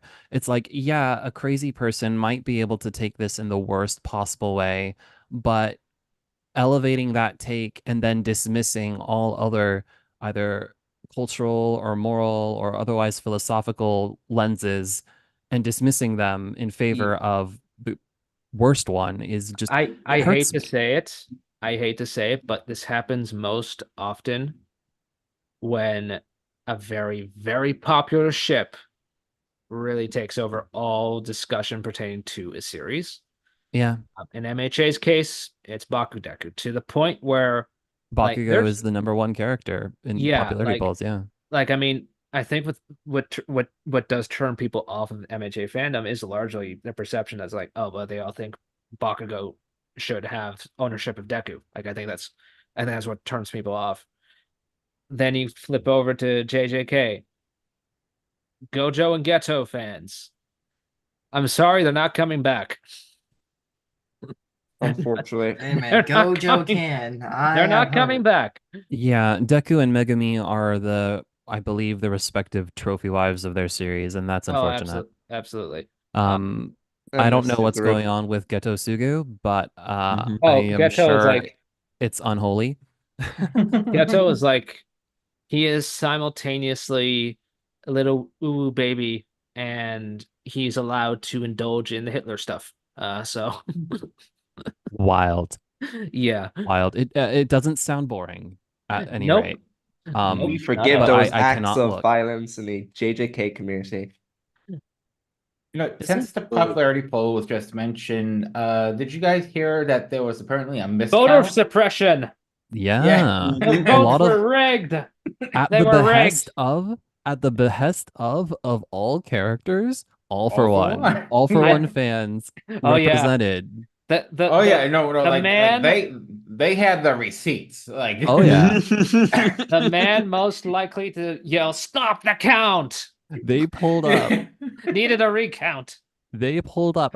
I'm glad. I've said on Twitter, but I want to do an all for one thread because I think he's been used excellently. Like this entire arc, I don't think there's a single miss. Every character who interacts with him is better for it. Great villain, honestly. Like He's- I'm he used is- to being disappointed by final villains in shonen. Like to me, it's like okay, you got the obligatory final boss that we're all supposed to hate, and everyone's gonna job to him until the main character shows up. Yada yada. And despite that happening in this case, like the character writing in MHA is so strong. It's like, okay, yeah, you needed all for one for this, and it works. Like it doesn't feel contrived. It's such a good flow. I love it. So I'm glad he is not getting love per se, he's probably not gonna break anywhere close to the He's top getting ranks. perfectly targeted, perfectly executed hate. Yeah, like that's Yeah. how I feel. And it's so difficult to write a character like that. So props to the author for just honestly, he's shaping up to be the perfect He's villain. like, he's somebody who's constantly trying to be Aizen, but he's not. He's more like which he's. I'm trying to think of a character. He's not even like Light, who like was genuinely smart. He just, and All for One is genuinely smart. It's just Yeah, I'm not gonna speak on Aizen, but I love All for One. This is great. Yeah, All for One. If I speak. All for One. I'm in big trouble. Oh, but Like I've said this before. Like All for One is who people thought Kenjaku was. Kenjaku. I love Kenjaku, man. JJK. The plan was great. I saw the vision. He was some of the things he had were interesting. I did not think Kenjaku himself was executed very well.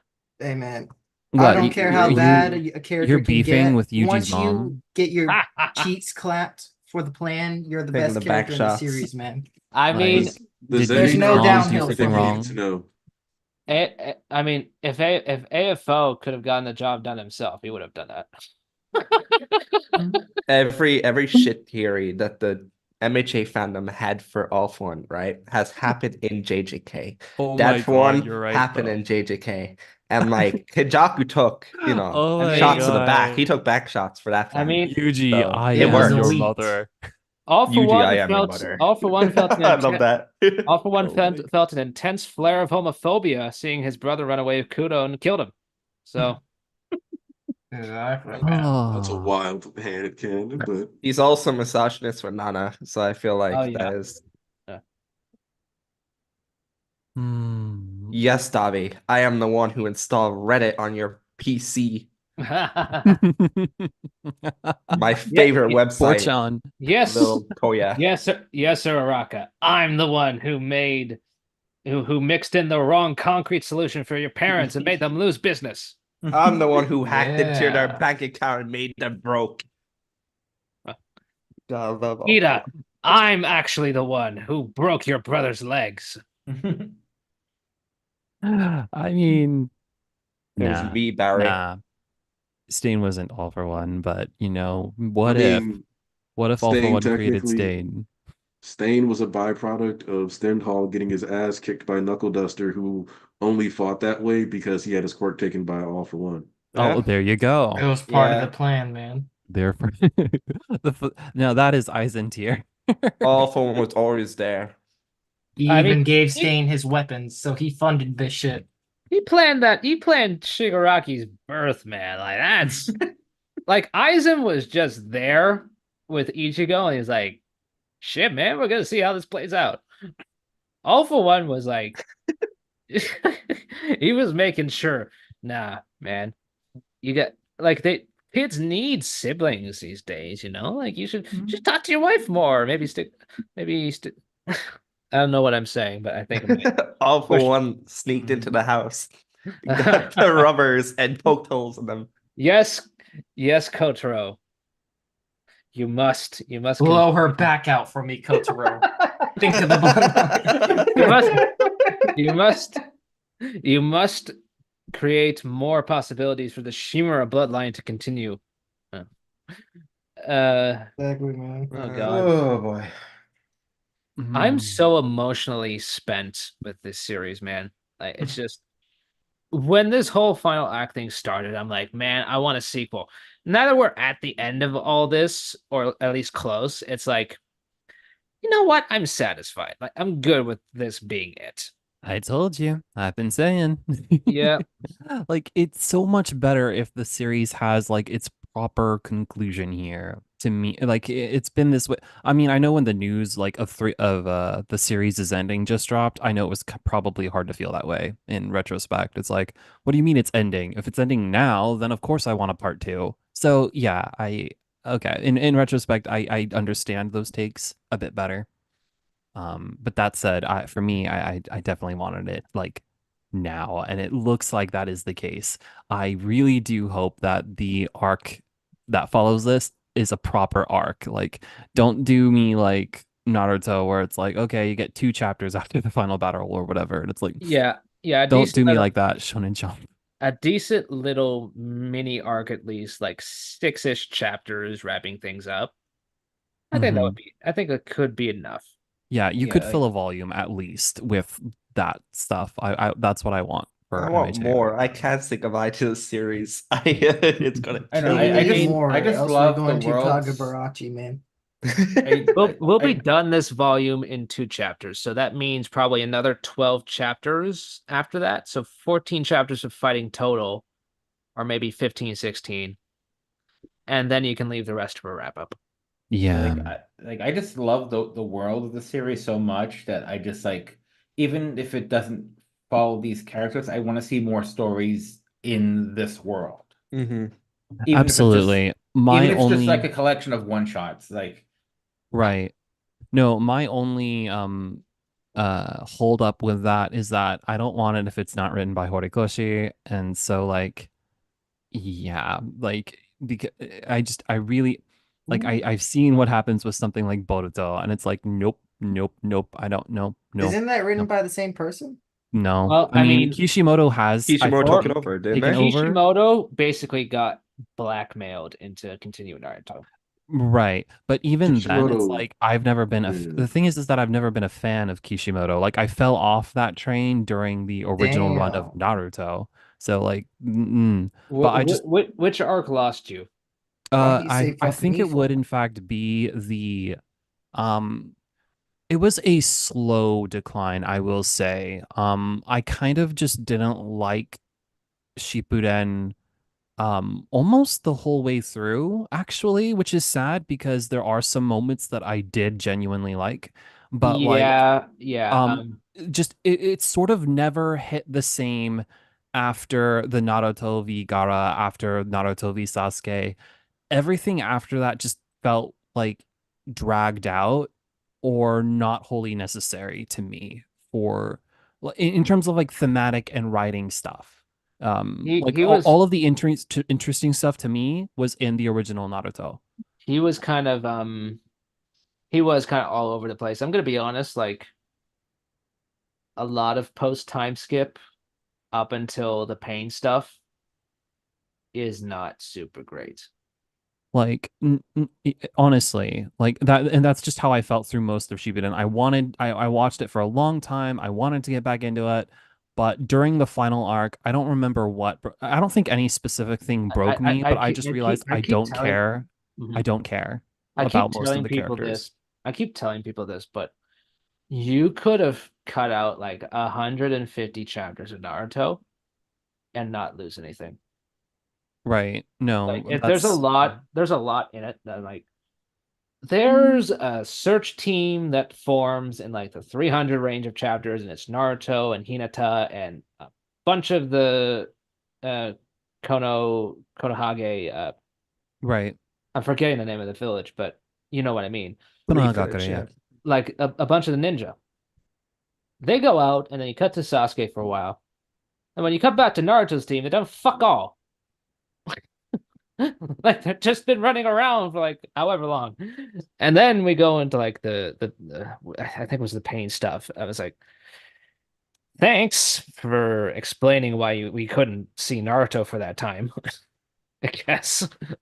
Yeah, I downloaded Ocean's recut of Naruto, and I still could not get past the Chunin exams.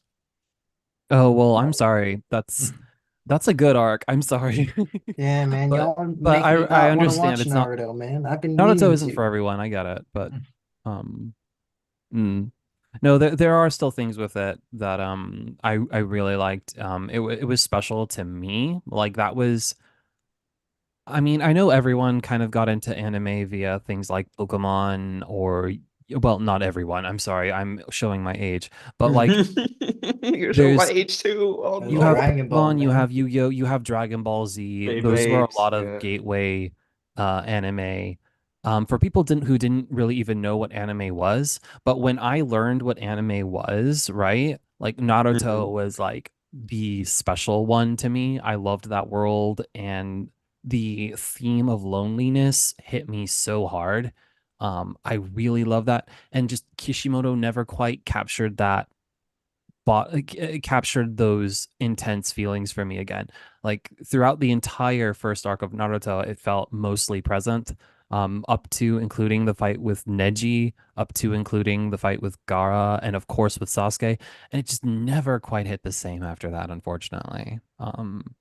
Yeah, just it just I've already said enough about it, I think. But yeah, no, for Horikoshi and MHA.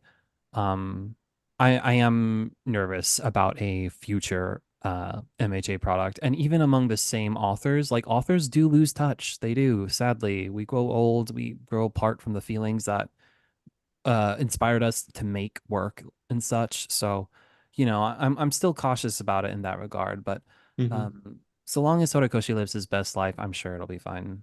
Yep. Yeah, yeah. I hope he keeps drawing. Yeah. I think Kubo kind of had the right idea with he just sort of like took a long break and then just came back one day with Burn the Witch. Hmm. He's still keeping the Hell Arc hostage. Hmm. I do like the term hostage here because like you can give us that, bro. You can do it at any time. He's waiting for Thousand Year Blood War to end, and now I'm just looking at the show like fucking end already. Yeah, because he's like, oh, if people don't stop asking me, I won't drop it. But like that's bullshit. People will always ask Okay, you. I Like, think okay, to be entirely objective here though, I think he wrote something for the anime ending that's going to be leading into the Hell arc, and that's why he's waiting. Mhm. I think so too. That's why I was like, that's bullshit because people will always ask. Yeah, I mean, Like, like that's it's just been what inevitable. almost 3 years now since he dropped that extra chapter. Yeah. Well, Oh my It's god. like man knew he was cooking, but was like, yeah, I'm cooking, but I don't want to serve, so it's what it is.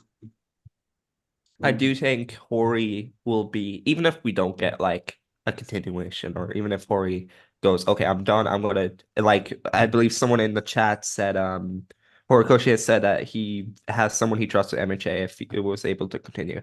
But I feel like he's gonna be happy because we have a new manga that's essentially just heroes now, and it is Yoko by Ken Aki Wakui. Yoko oh. Oh, Yeah, it's a oh, new one. And oh, that's all about heroes. oh, no, oh. Listen. It was Get I away read from the me. chapter. Well, No, oh, hey. Wait, whoa. oh, no, I no, no. read the You're not chapter. tricking me again. Listen, You're not tricking me again. I I want read to the see it. chapter. It's a good start. I don't Tokyo trust Revengers was a good I start. don't trust Ken Wakui, but I'm willing to give him a try. But at least we have more superhero manga dropping in there. The fucking fear in Volk's voice. Oh, I Listen, live I got for it. disappointed with the finale. I love Tokyo Adventure. Well, loved. I got upset. You loved Tokyo Revengers? Loved Tokyo Revengers. You loved it. Up until the urges. You loved it until it kicked you in the balls, right? Yeah, I was so happy. And then Takamichi was like, I'm gonna do this. And he gives up the like what he really wanted for his beloveds. You have no Mikey. idea how much I hate the last 100 chapters of that I series. hate it too. Ever since he reached 100 out to save chapters him of from hate. falling, Wow. it has went downhill so badly. And then the It was urges. like, okay. Like I'm not sure about the character designs, but I did enjoy the premise and the actual chapter itself. Mhm. I'm not reading that thing. Oh, whoa. Thomas, stop talking. What did I do? What I did mean, I do? Tyler's kind of spitting. I don't know, man. That's crazy. I Hey, live your best life. Live The your best premise life. is interesting. I always love superheroes. I enjoy new manga. It's probably going to get the axe, but at least we have another superhero manga. And is it going to turn out shit? Probably. But I'm an optimist. I believe. Isn't the Tokyo Revengers guy doing another Tokyo Revengers Yes. but with superpowers? It's That's what we're to do talking with about. yeah, Did the it? Yakuza. Tokyo I Revengers thought you were already s- have superpowers? I thought you were Yeah. saying like he was Yep. doing the next My Hero. I was so No. confused. Oh no, the person that Horikoshi was talking about was the team up missions writer. Yes. Oh yeah, I thought you said like that guy, like Tokyo Revengers author was No. Horikoshi's like chosen guy. I was like, why? Yoko Akiyama is a Horikoshi successor for MHA stuff, although Yes. she's doing like team up missions, which I feel like is going to continue even past What? the Oh my God. even past the original series. What? I'm looking at the chat. Good. Keep cooking him. He deserves it. What I meant is that even if My Hero doesn't continue, I'm still happy that there's going to be another superhero manga in Jump. Will it get axed? 100%. But Look acting 100% like is he's got crazy. walkaway phobia. Well, yeah, you made me sick. True, Cameron. We'll be here for Kagura Bachi. We'll be the Bachi bros, like we said. Bocce Bros.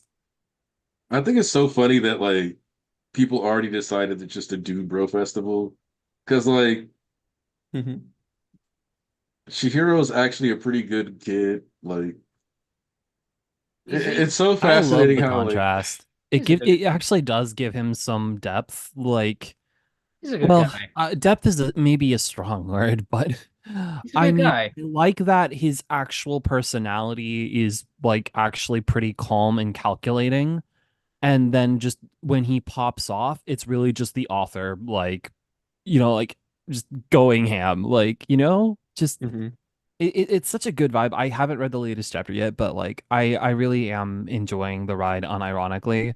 Yeah, it's not going to be super long, but I like it. That's okay. That's okay, Like I really like the idea of it just being one man's journey to hunt down seven blades. So like you're gonna have different different sections of the plot.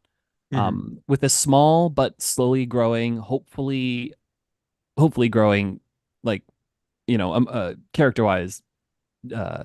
cast. Yeah. Yeah, they've got a nice found family thing going.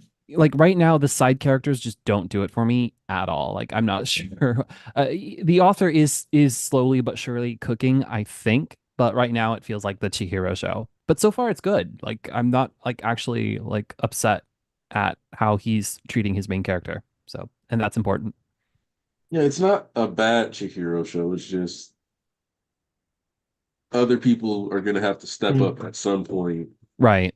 for the story to Right. That's really what get that cooking. yeah, that's what does sort of disappoint me. It's like it doesn't really feel like he has a supporting cast. He has a literal support like friend, guy, person, but like I don't care about him.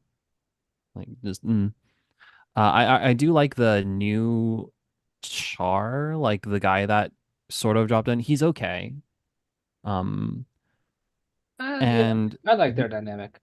And the author is good with kids, of course. Yeah. Char is fine. I'm glad she's not like super present. Like he's not treating her like a mascot, so that's good. That Chihiro just saved a kid in the last chapter. That was actually kind of nice. Um, so okay, good on the kid saving. Um, that works for me, but I would like to see more from like a side cast, but it really just might not be that kind of series.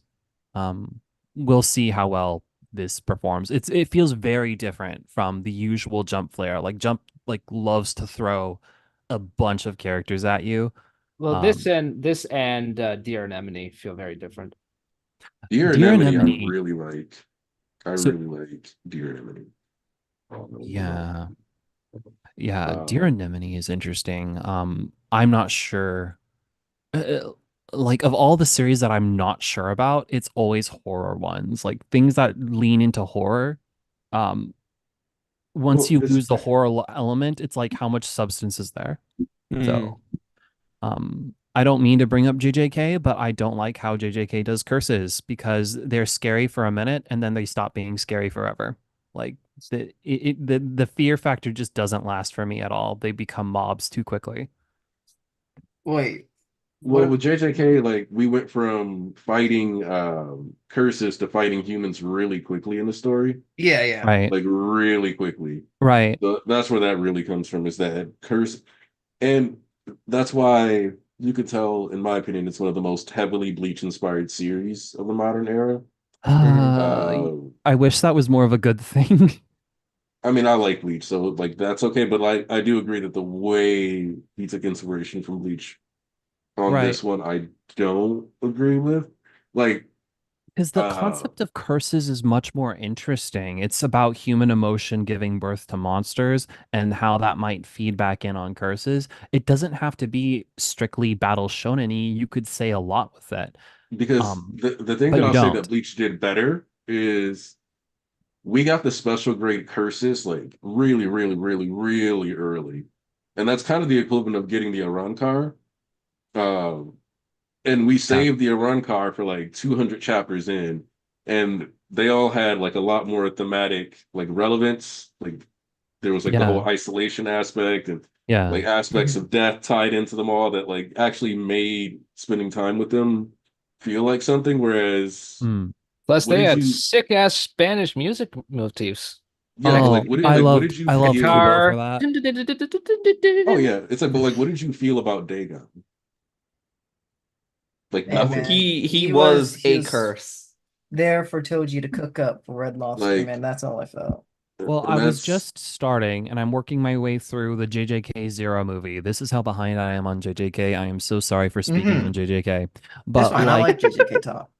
Mhm. right, so it's like why am I talking? But like I just remember being thrown out of it when like you start with this gruesome or at least suggestively gruesome scene of Yuta's curse mauling these Uh-huh. four bullies or whatever, just stuffing him in a locker. That's terrifying. And then you cut to the school thing and it's school act antics. The curse is like, don't touch Billy Yuta. Oh, and I'm just like, this is so stupid.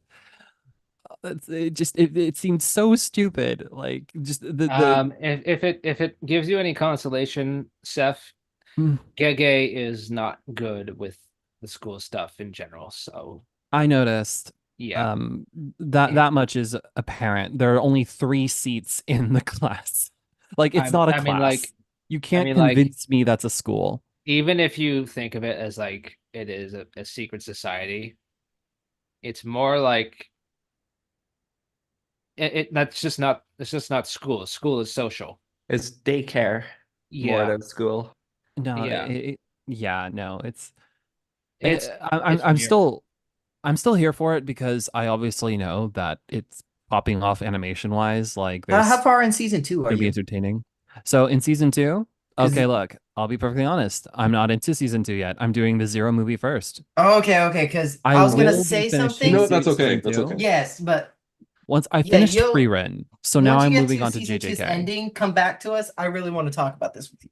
Yeah, no, I would like to talk about it too, and more than just I happen to be spoiled on literally every plot point kind of way. Like I want to talk about the execution and stuff and what I think works and doesn't work for me in JJK. But I'll Yeah. never like really talk specifically about it. Mhm. There are some scenes I have seen that people make fun of that I just don't get. Like I think look fine on their own, for example. And then there are scenes that people really love that I'm like, no, this sounds really dumb. So I'm looking That's forward to getting through it and you've just seeing described more my exact context. you've just described my exact reaction to the series. Like a lot of things people fixate on as like being bad. I'm like, that's not really that bad.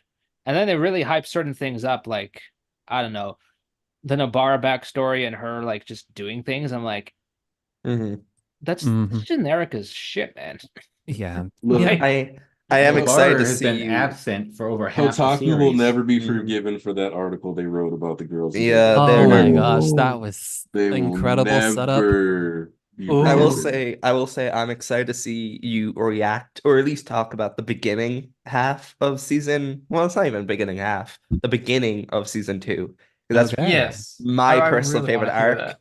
of Yeah, the I entire for show. whatever reason, I hear a lot about Shibuya, but I don't hear a lot about like that arc specific. I think it's Mhm. because it's more well, my impression of it is it's a lot more character focused, character buildy, like Yes, that not like and like specific plot turning. yeah. Honestly, Shibuya's just like straight action and just pure animation, and hidden that's what people inventory focus on. is sorry, Coyote. No, it's all good. Yeah, hidden inventory is honestly like the more I think about it, it's absolutely the best arc in the series. It's just Mhm. Oh, you I've been get saying that for years. you get the Yeah. character development, you get Nothing competes.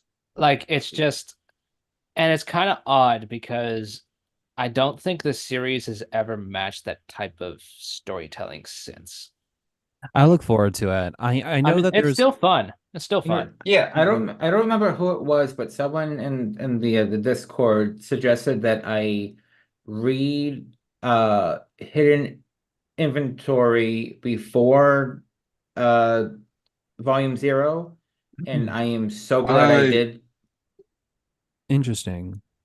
Wait, no, hold on. Did I get that backwards? They told me to they read one no before the they might other. have Yeah, the said that. movie before, yeah. Right, Yeah. right. Okay, yeah. Was that- Uh, no, just because like it just gave so much more context to how things turned out with the characters. We're talking about the movie versus hidden inventory, right? Yeah. Okay. All right. Yeah. No. Well, I'm glad too, and I know that like I already knew that season 2 is going to like directly reference like the movie later. Like I know Yuta shows up, so it's like, Mhm. well, that's just like okay, better like learn who Yuta is first. And So you've never read anything in the manga, right? no, well, I did start reading it, but the thing is that like as I was reading it, I'm like, you know what? There's like an anime out there done by Mappa. I think I'm just gonna, do that. Okay. Like Yeah, and cool. I don't mean that necessarily to offend like Gege's art or No, style. that's Like fine. Yeah. every artist is different, but just my thought is like, you know what? The reason why, for example, I started reading MHA was because I was caught up on the anime and I wanted more. The JJK anime is was fun, and I'm like, well, I kind of would rather just, watch that because very few things get, the Mappa treatment for better or worse. Yeah. So, yeah, and which isn't to downplay what Bones did for MHA. It's just that the story was so captivating. Like I couldn't not want more. So that was that thing. JJK like doesn't quite hit me like that. So I'm just okay to sit back and watch the spectacle. Yeah. But It It is a very beautifully animated series, and especially with the Blu-ray coming out, and I it fixed heard. it fixed Good Sukuna for versus them, Maharaga, I which was think. excellent because now it looks how it's supposed to. Hmm. It's funny you bring up the differences between the anime because the CEO of Toho just came out in an interview I knew this was gonna come up. recently, yeah, and I love that you brought that up. he confirmed that MHA is the reason why a lot of their shows now are in such high demand. I like, and Yeah. a lot And of people did not really absorb that information. It's like, I didn't get into free room because of MHA. It's like, well, you kind of did actually. You just don't realize it because It's the what's business funny side is of like a things. week before that thing came out, someone said this on Twitter and Oh just got yeah. piled on. They got So bodied. I felt so bad for them because they were trying to so defend like themselves. Twitter, so I, like social media in general, like people just have this mental block because they don't like. I think they still call MHA new gen and stuff, even if that is the official title, they do think of it as new, and it's like, well, it really isn't. It's been around for a decade now. I It is promise nobody influenced. uses the phrase modern era. Yeah, So many things will be solved by that. yeah. So like it's influenced a lot of shit, even if you don't want to recognize it. Like I remember I can't forget who the manga was, but like an author had an interview and is like, I get everybody is inspired by My Hero Academia and Chainsaw Man these days when they make their new manga, but maybe you want to do something a little different. It's like it's very influential. Is the important part. Some folks got tight about that. I know. Some people get very upset about that when you point it out because it's like I think part of it is they you see this a lot with big three fans, especially like they cannot stand the idea that other series have that level of reach, that level of influence, because they attach a lot of their identity to it, whether it's online or not. Yeah. So when they get to those, like when there is all this information coming out about like, no, MHA made this possible. I'm going to tell you right now, the seasonal format that shows have is largely because of MHA's success. yeah, like they were the first one to have it, weren't they? That was like the First one to first have big it, Shonen Jump series in a while. first one to do it consistently and do it with a good degree of competence. Like, I mean, let's take Attack on Titan, for example. That show came out 2013. Okay. Oh right, you're right. Rocked everybody's worlds. You had to wait 4 years for season 2, which was 12 episodes. And that ties into like a lot of the dispute between Wit and Shuei and Kodansha when it was like, we need to get the final stuff animated, and Wit were just like, F this, we are not doing it. So they went to Mappa because they're kind of they're very industrial about how they get stuff out. So yep, that's how it worked out. Also, MHA though is like you have 1 year breaks and then you get back into it. Like that's very different. I do want to comment on something in the chat because it makes me cringe all the time, and it's kind of like an erasure of a particular term, the dark trio. Ooh. It's so cringe because then we have one with the Hell set. Yeah, so wasn't the it Dark only called Trio, the Hell Set because like MHA, JJK, and Chainsaw Man had volume come out of the same day one time? yeah, and they were like all super grim. And there was like a lot of dark stuff in it. So Japanese fans called it the Hell Set. It caught on in the West, but a lot of Twitter accounts did not like the fact that MHA was part of it. Yes. So they kept Yeah, trying they to were- slide Jigo Karaku in there instead and call it the Dark Trio. And it's like, what's so Look, funny though I is love that Jigo Karaku. but every time they attempted to make that type of tweet, copy paste, they would always get called out for it. He's like, what the fuck are you talking about?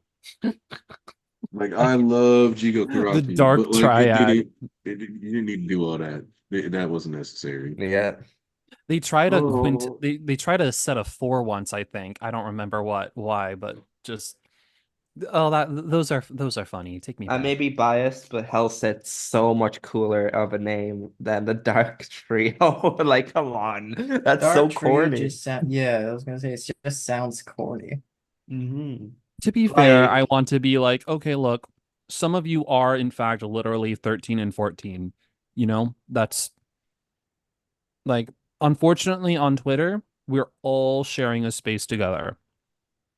So you're gonna get people who are like young and just overly emotional, maybe just because that's the nature of being young. You're filled with like as you get older, you're more cognizant of your emotions. You're like, okay, I don't need to be that excited about this. I don't need about to be like this emotional about that.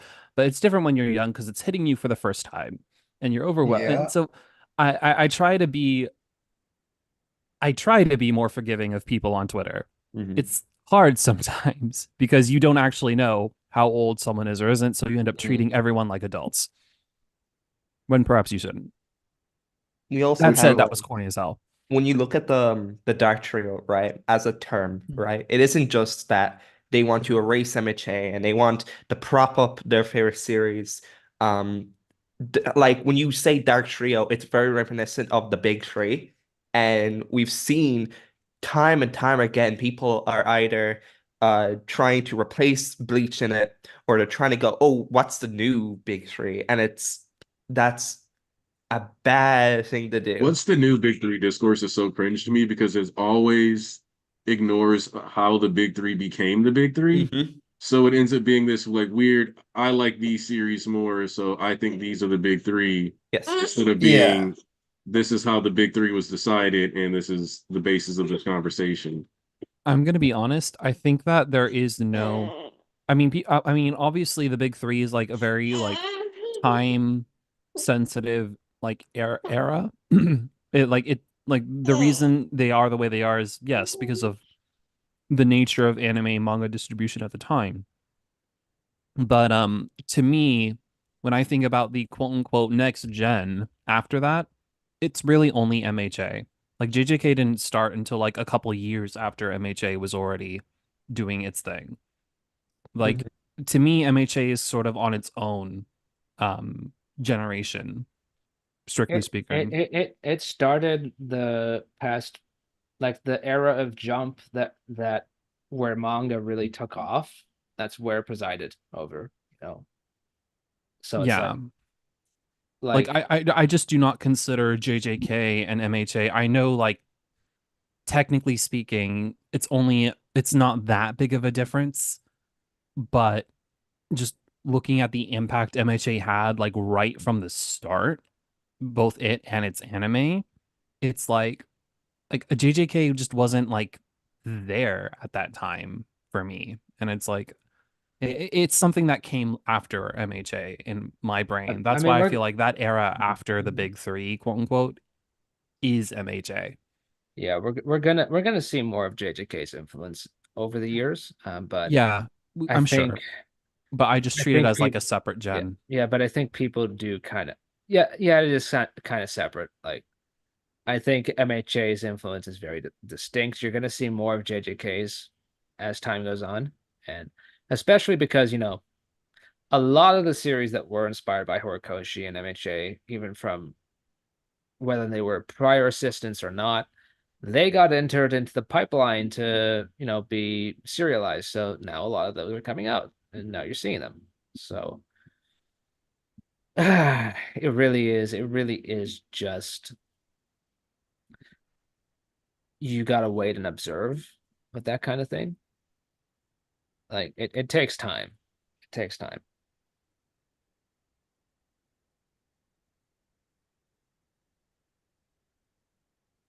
That is true. A lot of people have been switching up on Bleach and Tatsuhiro Blood War, which is always fun. It's been funny. It's been funny. Yeah.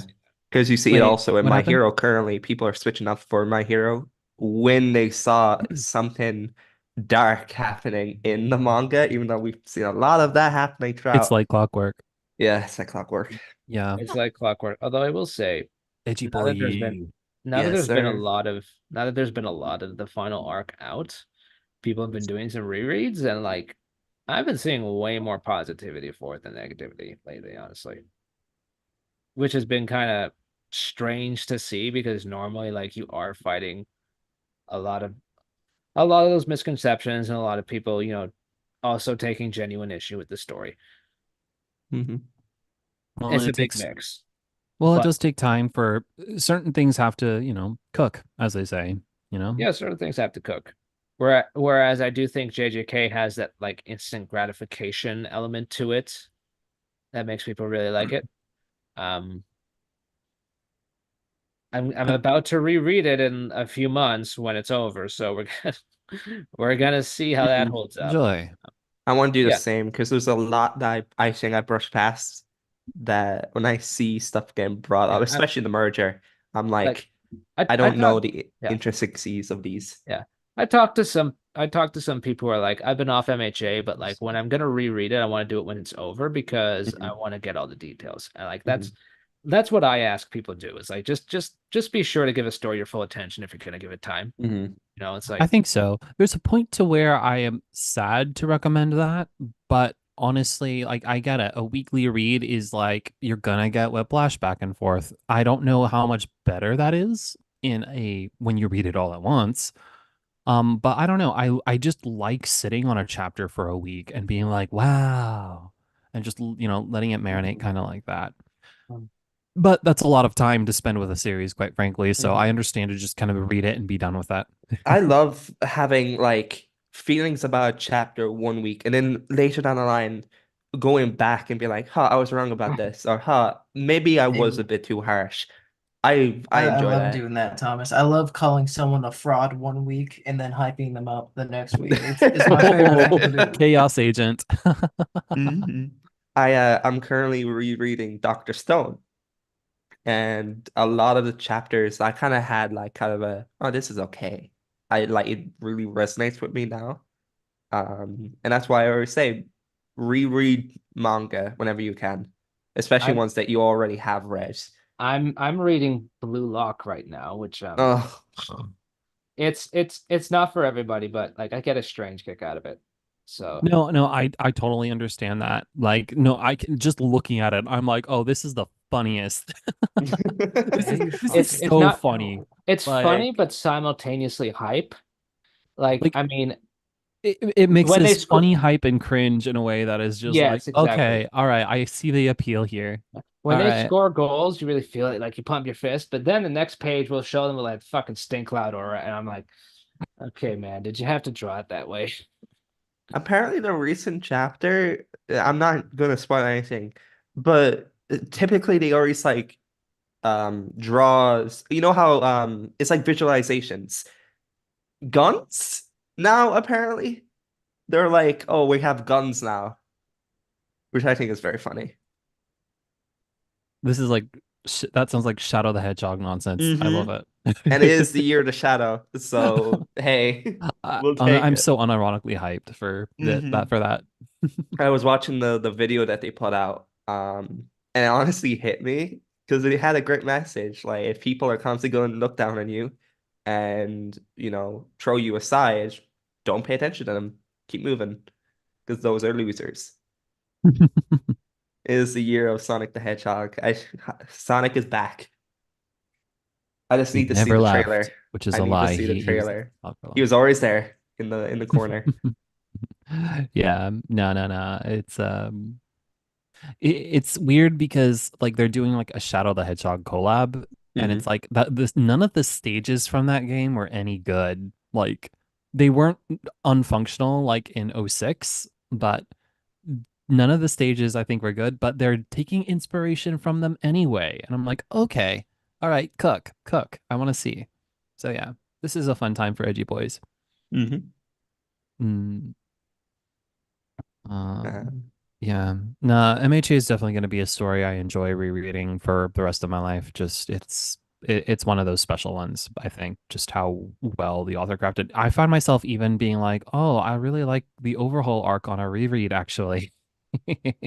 Yes. Even More though Oh, it Ultra. dragged okay. for me so much on the original run through, I'm Mhm. like, wait, okay, no, he actually most of this is cooking. Like, I'm not the biggest fan of Yes. the raid, but like even then, it's like L. you can Bro, get through it. You can bro, you don't need. I've been seeing more people warm up the culture festival, and it makes me so happy. Like people have shat on that arc ever since it came out, and seeing more people like warm up to it and being like, "Huh, this really was one of the best arcs in My Yeah, Hero." Is You just don't have to great. make stuff up, Thomas, okay?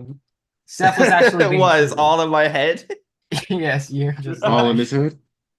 I I mean, guess so. to be fair, like I think that I think people shitting on it are very rare, honestly. Like I've seen appreciation more than anything for what it I does. mean, that's because a lot of the people that used to shit on it genuinely dropped the series, which I'm That fine with it's because yeah. those same people wouldn't have appreciated Eri wanting to sing this chapter. Yes. Yeah. Look, when they come back and sing like Hero 2 and like at the ending of the anime, I'll be there. I'll be there. I want Long Hope Philia to be the ending She song. needs I a do too. solo. Speaking of which, Memories, episode 2, that was the Oh, ending I song. heard. I didn't watch it yet because I heard like, oh, they're not really adding that much, and then it's like, well, then they dropped episode 2, and it's like, oh, wait.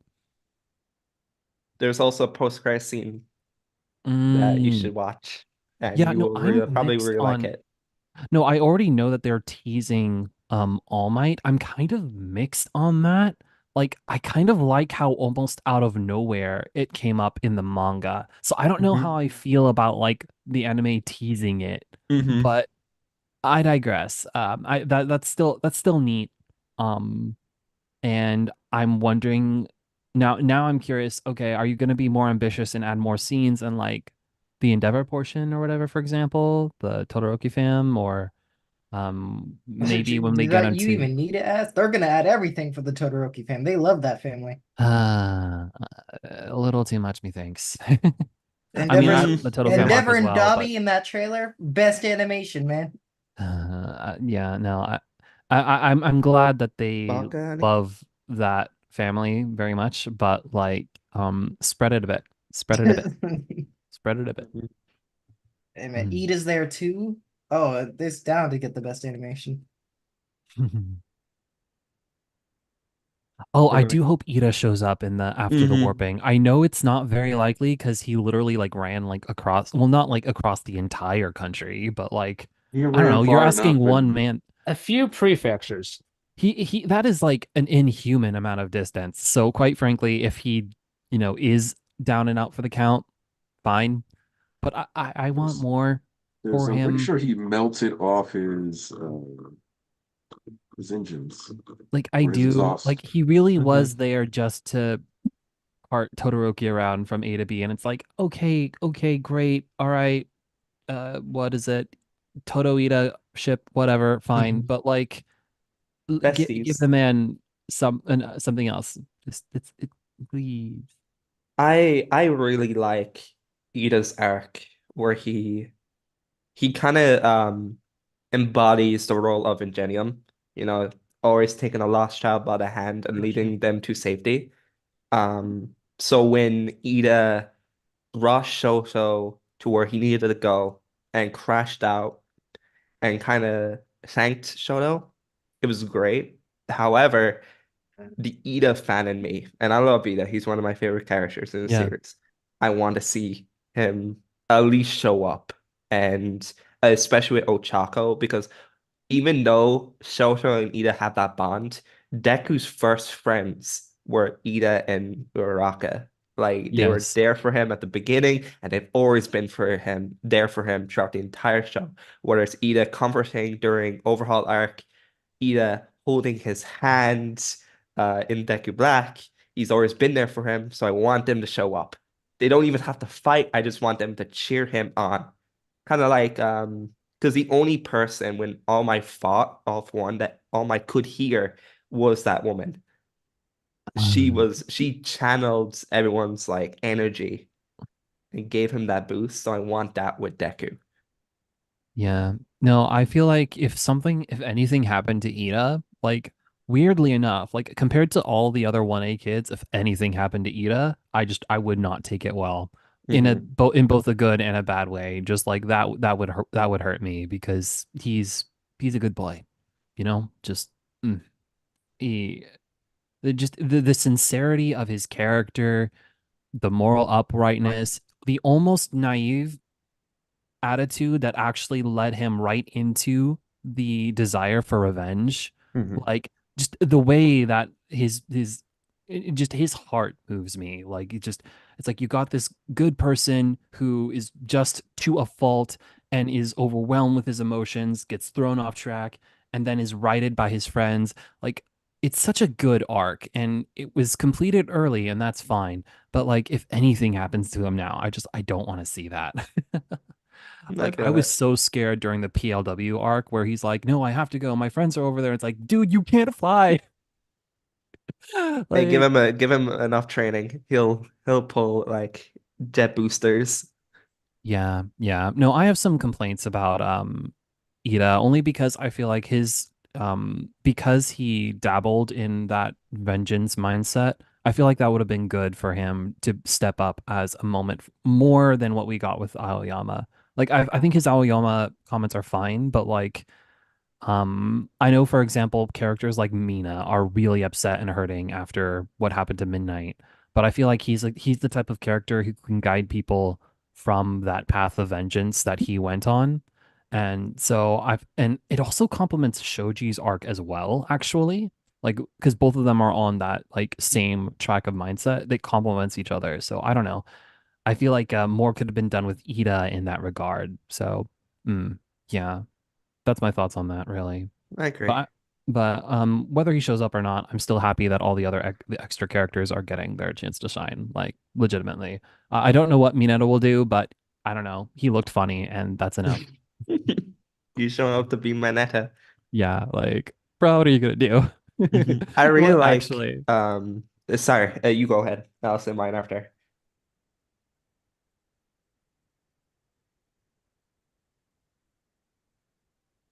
hmm? I Oh, was were about you to gonna say say, did something? my shit No, I was freeze or done. I was something? Oh, done. you were done? Okay, I shall interrupt you, my bad. But I really like, and like I've held this off for a while, that Minetta's scarf, the yellow scarf, always reminded me of Deku's like Gran Torino cape. I love how scruffed up it looks. And we all know Deku means a lot to Minetta, so I like to believe that Yeah, he's still man, that's holding his on to it. lover. That's his crush. And you're Oh, saying he got the yellow scarf as well? Oh, he's matching. Yeah, he's matching. That's True it's like love, bro. Coda with the red shoes. wait, Deku Mineta, was the that real after ship Dark that was gonna Deku come. or before? Like, Exactly. did he have that like during the PLW, or was it? Because I know he had a cape. No, Like, he's always had it, but I like to believe that when it's scruffed up, he believes it's, Oh, it's like he fucked Deku's. up his cape for him. ah, I like Mineta. I think Mineta's journey from the beginning of the series to now, he is a frustrating character because I don't like the perv, yeah, like gag. And one of my yeah. favorite characters in One Piece is Sanji, so it pains me. But seeing Mineta kind of grow out of it, and the only time Mineta's ever said a pervy joke was 2 years ago when they got back off patrol and Mineta mentions dirty magazines. But like that was fine with me because that he isn't perving on anyone else. He's just mentioning dirty magazines. But since then, he's been a hero. He even tried to give up his own quirk just to save Tokuyami, just to save Dark Shadow, and it's great. I mean, he didn't really grow out of it as much as being Ye- brainwashed him out of it. Yeah, he got a couple urged, and Goku, I man, is hey, being a man. we'll take it. I do want to see not Mina, Mina show up as well. Mina and Kirishima. I feel Have like them do like a little combo move. you also just get to factor in that Mineta thought being a hero was about getting girls. And I Hmm. kind of what I like about his journey too is that he's actually similar amount lady, and that Yes. arguably he's into hero stuff for the wrong reasons. Hmm. And we get to watch that adjust over the course of the series. Hmm. Who? Deco? Mineta. Mineta, because he was basically Mineta. in Oh, to try to pick up oh, girls. Mineta. Mineta. Yeah, absolutely. Like he wanted to Like he wanted it to pick up girls, but then he was having those gradual breakthroughs where it was like, no, girls are attracted to guys who are cool, and it's like, wait, why am I even being self-conscious about what girls think? And yeah, Yeah, he does have the Mount Lady style development where it's gradual that you almost don't even realize that it happened. Until it hits you in the face, and you're like, oh Yeah. my God, he did grow. Yeah, like for Mount Lady is when like she just kept on trying to doing whatever she could to slow down Makia during his rampage and PLW. And with Mineta, it was when he pretty much it was begging off one to take his quirk instead of Dark Shadow. I'm so proud of him. I'm not. This man said he should have stayed problematic. Yes. Stay cancelable. Exactly, man. Technically, I don't know. wait. He's I know we had the Sato moment last chapter. Was it last chapter? Yeah, when Sato did the sugar knuckle. yeah. But You Sato like, consider was that a moment? no, I was about to say all the Strong students technically had moments where they got to shine, aside from Sato. Good. Keep it that way. But I do like the So little punch he came to rescue Deku. he's the ultimate muscle. Come We on. were already skirting with giving Coda a fucking moment. We were skirting the st- edge of that. my I stance on admit I that is don't that he care what happens to Sato. Me too, honestly. what the moment, true moment will there'll probably be like another action sequence or something. Because as All for One, because I kind of expect All for One to Kaiju Fi. I expect the body to Kaiju Fi. Mhm. I just don't think because like we discussed earlier with All for One being a conscious thing, I expect it to be a conscious quirk that like that creepy eye monster that we saw that people were like, wait, does this mean Aoyama's the traitor in that exhibition art? I don't expect that exact creature to come into play, but I do think something like that Mhm. is likely to occur, especially with the changes that have happened to the body. And he's already talked about how the mental damage did occur and like significantly dampen the body. But if you notice, he still has like fingers on his shoulders. So I kind of expect him to just kind of monsterify, and as All for One, the quirk takes control of the body and just completely sheds any sense of like actual identity for it to turn into different people taking on like amalgamations of flesh that like splinter off to try to. I'm wondering if like taking all quirks like the hunger combined with Shigaraki's despair and desire to get rid of the society that uh puts down the villains just results in like a giant Akira style monster that literally tries to swallow the world. Yeah, because like I can't remove his influences from the way the story might go. And it fits with what's been set up here. Like All for One, the quirk, I think has always been the biggest problem. Yeah. And I just think it's worth noting that at no point in the story, this All for One, even though he gives Shigaraki his name, he never identifies himself with his own name. That Mhm. just never happens. Mhm. His Like entire identity is like I enraptured was within the wondering if quirk. his original name was Tomura, Yeah, I but was wondering about that, but that wasn't even the case. Like he was literally always just all for one Shigaraki. And even then, like he called himself Shigaraki because that's the name he gave his brother. So he literally does not have an identity. For a while, I was wondering if maybe Tomo Shigaraki was the name of the villain of the comic. Well, as you say, sometimes you have to get broken down before you can be built back up, kind of thing. Like, I don't know. I really like that direction for Shigaraki, mostly because, well, to be perfectly honest, I was never really a big fan of him before. Like, he felt more like an avatar of destruction than like a character so much. Like, there wasn't really anything for me to latch onto other than like, well, that's a really sympathetic and sad backstory there, buddy. Like, oof. But no, this is more like Shoto Todoroki like, where in my mind, where it's like, okay, he's been swimming in an endless abyss for all his life, and now he's sort of being now there's a light there, like there's like he's striving for something that's actually, wait, hold on, like, can we get that? Like, you know, I don't know how to describe it very well, but I don't know. To me, Shigaraki's character was improved a lot.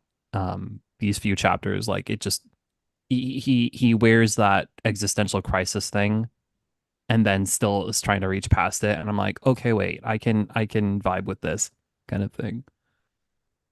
Uh, and yes, of course, All for One swoops in at the perfect time. Like, okay, yes, I need to get on that All for One thread. And we have a break this week, I believe, right? So now's as good as time as any. We have a jump break or an MHA break. I think it's MHA just break. MHA. Yeah. I feel like we've covered everything plus a little extra stuff. So we'll go around the horn and wrap things up. Let's start with Seth because you're usually on the tightest timer. Thank you. Um, Gosh. So there was a lot to talk about this week. Sorry for getting heated there. I much prefer to vibe. I can't help but be passionate about what I perceive as good faith or bad faith interpretations. And to me, I think situations like this require a lot of bad faith on the part of uh the interpreter, really, or whoever's doing the interpretation. So that kind of stuff just drives me up a wall. But It's fine. I digress. I understand it's really not the biggest thing at the end of the day. But I just wanted to touch on that lightly before Yeah, you're getting fine. out. Like that's just my feeling on it. It's like it feels too bad faith for me to vibe. That all that said though, the Aizawa Kurogiri stuff, it's not that it disappoints me, it's just that this can't like be the end of it. Like I want to know, like how Kurogiri is literally thinking. It's interesting to me that Mike treats Kurogiri as like an object when, obviously that's not the case, but it's an interesting coping mechanism, um, and an understandable one. Um, and I think the thing with the black and white mixing, I feel like the white here is also the memories of well, I'm not sure there's much room for doubt in that sense, but it's the memories that still don't fade. So I want to see more of a proper conclusion to this. I want them to exchange some words. Um, we'll see what that is, but I do believe we'll get that. So a little bit disappointed there that like we didn't get a lot of substance and stuff from Kurogiri, but I like the overall plot development. I want this kind of thing. Like so um okay, hold on. I was gonna get ahead of myself, but so with warping everyone around, the series needs this. This is a great way to close against All for One, right? It doesn't work as well if it's Shigaraki, okay? Like Shigaraki announces himself as Deku's villain, so I am really, really glad that basically no one was able to like quote unquote interfere with Deku versus Shigaraki, whether it's All for One trying to come in and shake things up, Bakugo stops that. Um, uh, Obviously, Eri doesn't interject herself into the fight like that. That's silly. So I'm glad, like after the main part of the Shigaraki conflict is done, right? That's when you have everyone coming back into play. So I think that's a really great way to handle all these moments. Everyone feels like they get to contribute meaningfully without stepping on other people's toes. I know people are conflicted about like Shigaraki. I think as a villain, Shigaraki is quote unquote done, but I think as a character, he's more interesting, In at least in my mind. I know everyone latches onto different things. But He's an antagonist. right, like he's not like the villain hero label only goes so far in defining a character. And I think Shigaraki is more than just a villain. In fact, I think most of the villains, like Dobby and Toga, and Twice, they're more than just villains, and I think that's very much the point. I think that's why the story treats them the way that it does, and they're all sort of in a similar bag of people who were not saved, that could have been saved, and still might be able to be saved. Might being the key word phrase there, and it might not. And I don't expect everyone to be quote unquote saved in a traditional or not even a necessarily satisfying sense. It's already been said, I think, but it feels like sort of a cautionary tale or anti-hero tale at times with MHA. So anyways, that's how I view Shigaraki right now. So All for One is the villain in which if the heroes have a quote unquote cheat to play, it's justified. It's All for One. All for One has been cheating this entire time.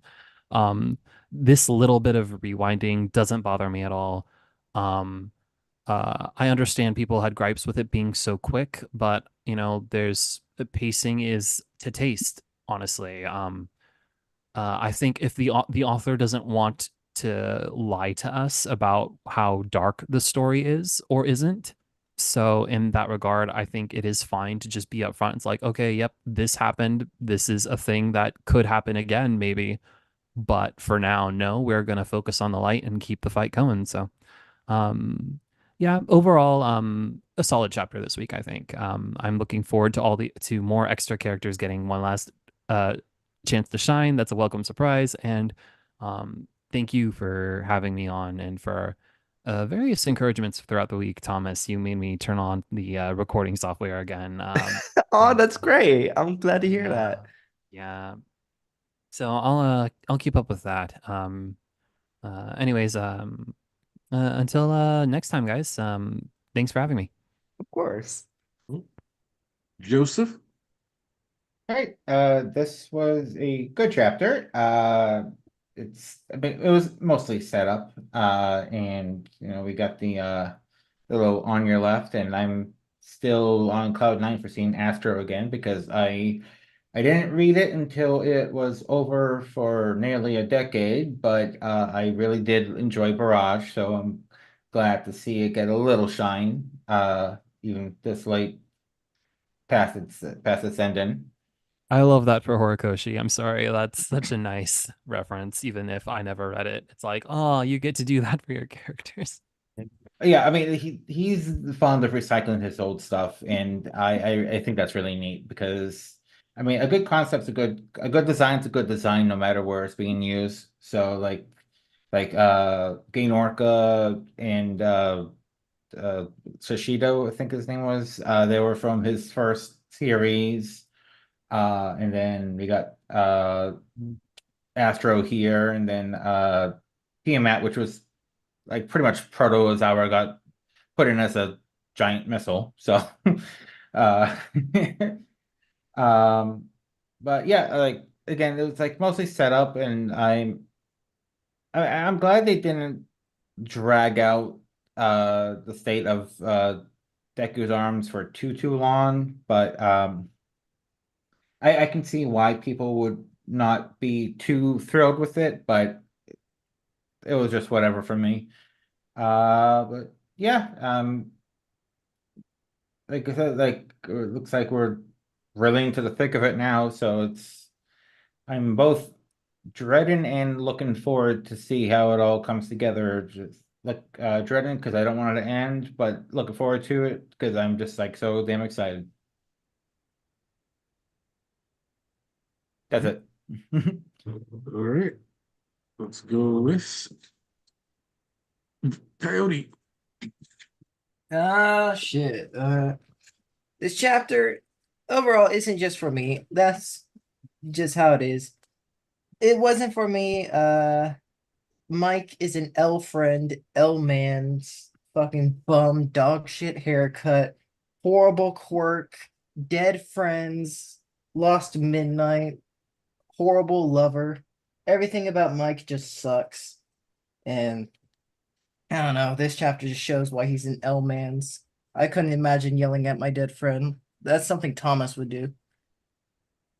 but overall, it it's not much for me. I think the it was a little bit Mickey, but everything is Mickey at some point. There's no getting around it. You can't have everything just be raw, fun, perfect.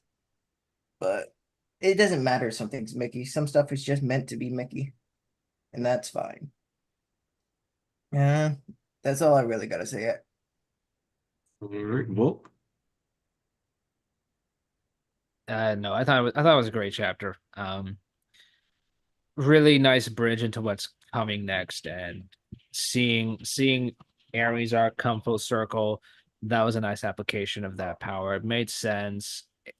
If anything, it happening super fast is just like it's for the best because it made sure like it given the timing and how like there were genuinely just like 2 to 3 minutes of rewind power left, might as well use that on Deku, pay him back for everything he's done, cut him a break. And like it lets him lead the charge faster too, which I'm excited about. Next chapter, although I think they might charge in ahead of him and let him like catch his breath, but I don't know, maybe he does jump right into the fray. um it'll be cool to see him and Aizawa kind of going about and directing people, even if Deku isn't like necessarily barking orders. Like it'll be cool to see him still in the fray. The question, like, does he still have base one for all or not, has not quite been clarified. Although All for One didn't necessarily care about the power stalking ability, so I don't know. But there's the whole mystery behind like AFO, like they're bringing up this chapter, and apparently in the original Japanese, even it's like, who is this guy? What is going on? So I very much believe this is the quirk itself taking form. Um, the Aizawa Kirigiri stuff, I think it works because there's clearly going to be a follow up there. Endgame Portals moment, super hyped to see. Is it goofy? Is it a little Mickey? I'm like, like yeah, but it's also true to the feel of the series that it is kind of fun camp. It deals with a lot of fun dark stuff, but like I love the strangeness of it. I love the distinct goofiness where for the most part it never goes overboard. Like it's just like this is this world, it's wacky, learn to have fun with it. And yeah, super hyped. This last stretch, man, it's been so stressful. But really, I really like I wouldn't trade it for anything really. Like this is one of the best reading experiences I've ever had, whether it's catching up through backlog or reading it weekly. It's just there's nothing else quite like it. That's what made people fall in love with it. So big thumbs up for me. And we'll look forward to 2 weeks from now when there's the next one. right. Thomas. I I've brushed over that I would love if we had a bit more time set in the Aizawa and Mike and Kurogiri battlefield. When I say battlefield, it's not a battlefield, it was a rock in the middle of the ocean. But I would have loved to spend more time with them. However, like it was said before, this is the last time we'll see them. We'll definitely get that all the stuff that we want at the end. Um, but I really like this chapter. Um, I enjoy seeing Deku's kindness being repaid in such a very sweet way. Eri got to be the hero that she always wanted to be, and not just a hero, but Deku's hero in that instance. Um, I do think that because I don't care about translations. I do care if translations are done well, because sometimes, the intent of the author gets lost. Um, but however, in the TCB chapter, the final, double page is knowing Midoriya is doing his best is enough to make my body move. And I think that that line hit me hard because it's been scattered throughout the series, and each time it's been at a very impactful moment.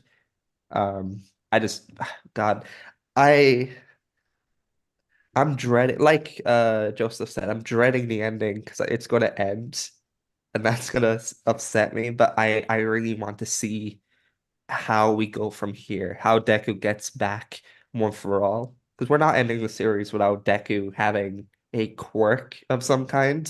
It's definitely going to be the stockpile. I'm just, I just have to let Hori cook. Um, I do, I do think that there's a lot that we just actually, you know what? I'm gonna say it right now. The fact that Astro gets referenced, but Koichi hasn't like made an appearance is so sad. As much as I love Astro, I love Faraj. And I love all the little callbacks to Hori's series. And I also think that Astro's line where he's like, what do you say? I'm kind of a nobody, but I'm still a hero. You're not nobody. You're one of Hori's origins. Um, but it just Yeah. sucks not seeing. Yeah, it just I sucks was not. like, oof. Yeah, it felt like Hori just threw a diss at himself. He's always been doing this, but this time it actually hit hard. Um, but it's nice to see that Astro exists in this world and he's a hero. And he's living his best life. It's just sad to see him that just got, put into the story as a Yeah, man-made Tiamat. object. Well, I was gonna say Tiamat kind of got eaten by Aizawa too, though, as a person. So Yeah. he's a little too close to Mhm. him as a character. Like they're basically the same dude. Yes. So at least he got to live on in Aizawa. But like, even still, I will say ectoplasm helping Eri heal Deku by removing the horn. At least ectoplasm did something. And obviously we now have Dead Arms appearing on the battlefield. And we gave Dead Arms a bit of shit ever since he hung up his cape. But seeing him in the war protect civilians, I think that is a moment that people should still be talking about. And seeing him jump back into the action is great. He's still a bum, but at least he's atoning for being a bum. Uh, but yeah, overall, this chapter is great. I'm excited to see what comes next. Um, yeah, like the stream, drink water, stay hydrated, and stay Water. safe. All right. Thanks to everybody that came through. We appreciate you. We'll reconvene for the next MHA chapter. Yes, sir. I think everything has been largely covered. I'm not going to gas Death Arms until he admits that he was a terrible bitch boy forever. But we can But- gas that new undead I on mean, what cover, dude, Aniki. he was grilling Deku for being wrong, and like even Bakugo was looking at him at the start and is like, "No, you should be yelling at me. You shouldn't be yelling at him." like, and I mean, that Undead Unlock cover is gas. Yeah. I need to see it. Hold on. Yeah, man. It's got But some there's a new cheats one? in it. Yeah, Yeah, there's a new Undead Oh, Unlock now I'm cover. It's rather interested. gas. yeah. Now I'm Yes. interested. You got me interested. Yeah. Media, let me see. Ah, Oh, now I fuck, get wrong thing. now I get it. Oh. See, it's gas. I mean, yeah, it's I see. gas. But also, Undead Unluck was phenomenal today. This has actually been one of the best fights we've had in the series in a while. Or actually, I think that like Tosuke's just been doing a good job cooking, and this Shiratori battle has just been it's a chef's kiss. But yeah, so if you're not reading Undead Unluck, get on that. Make sure you read more Yeah. manga, consume more art, and spend time with the people you love. Mhm. That's it from us. We're out. Thank you. Goodbye. Yes, sir. Oh. Wait, Annika, you have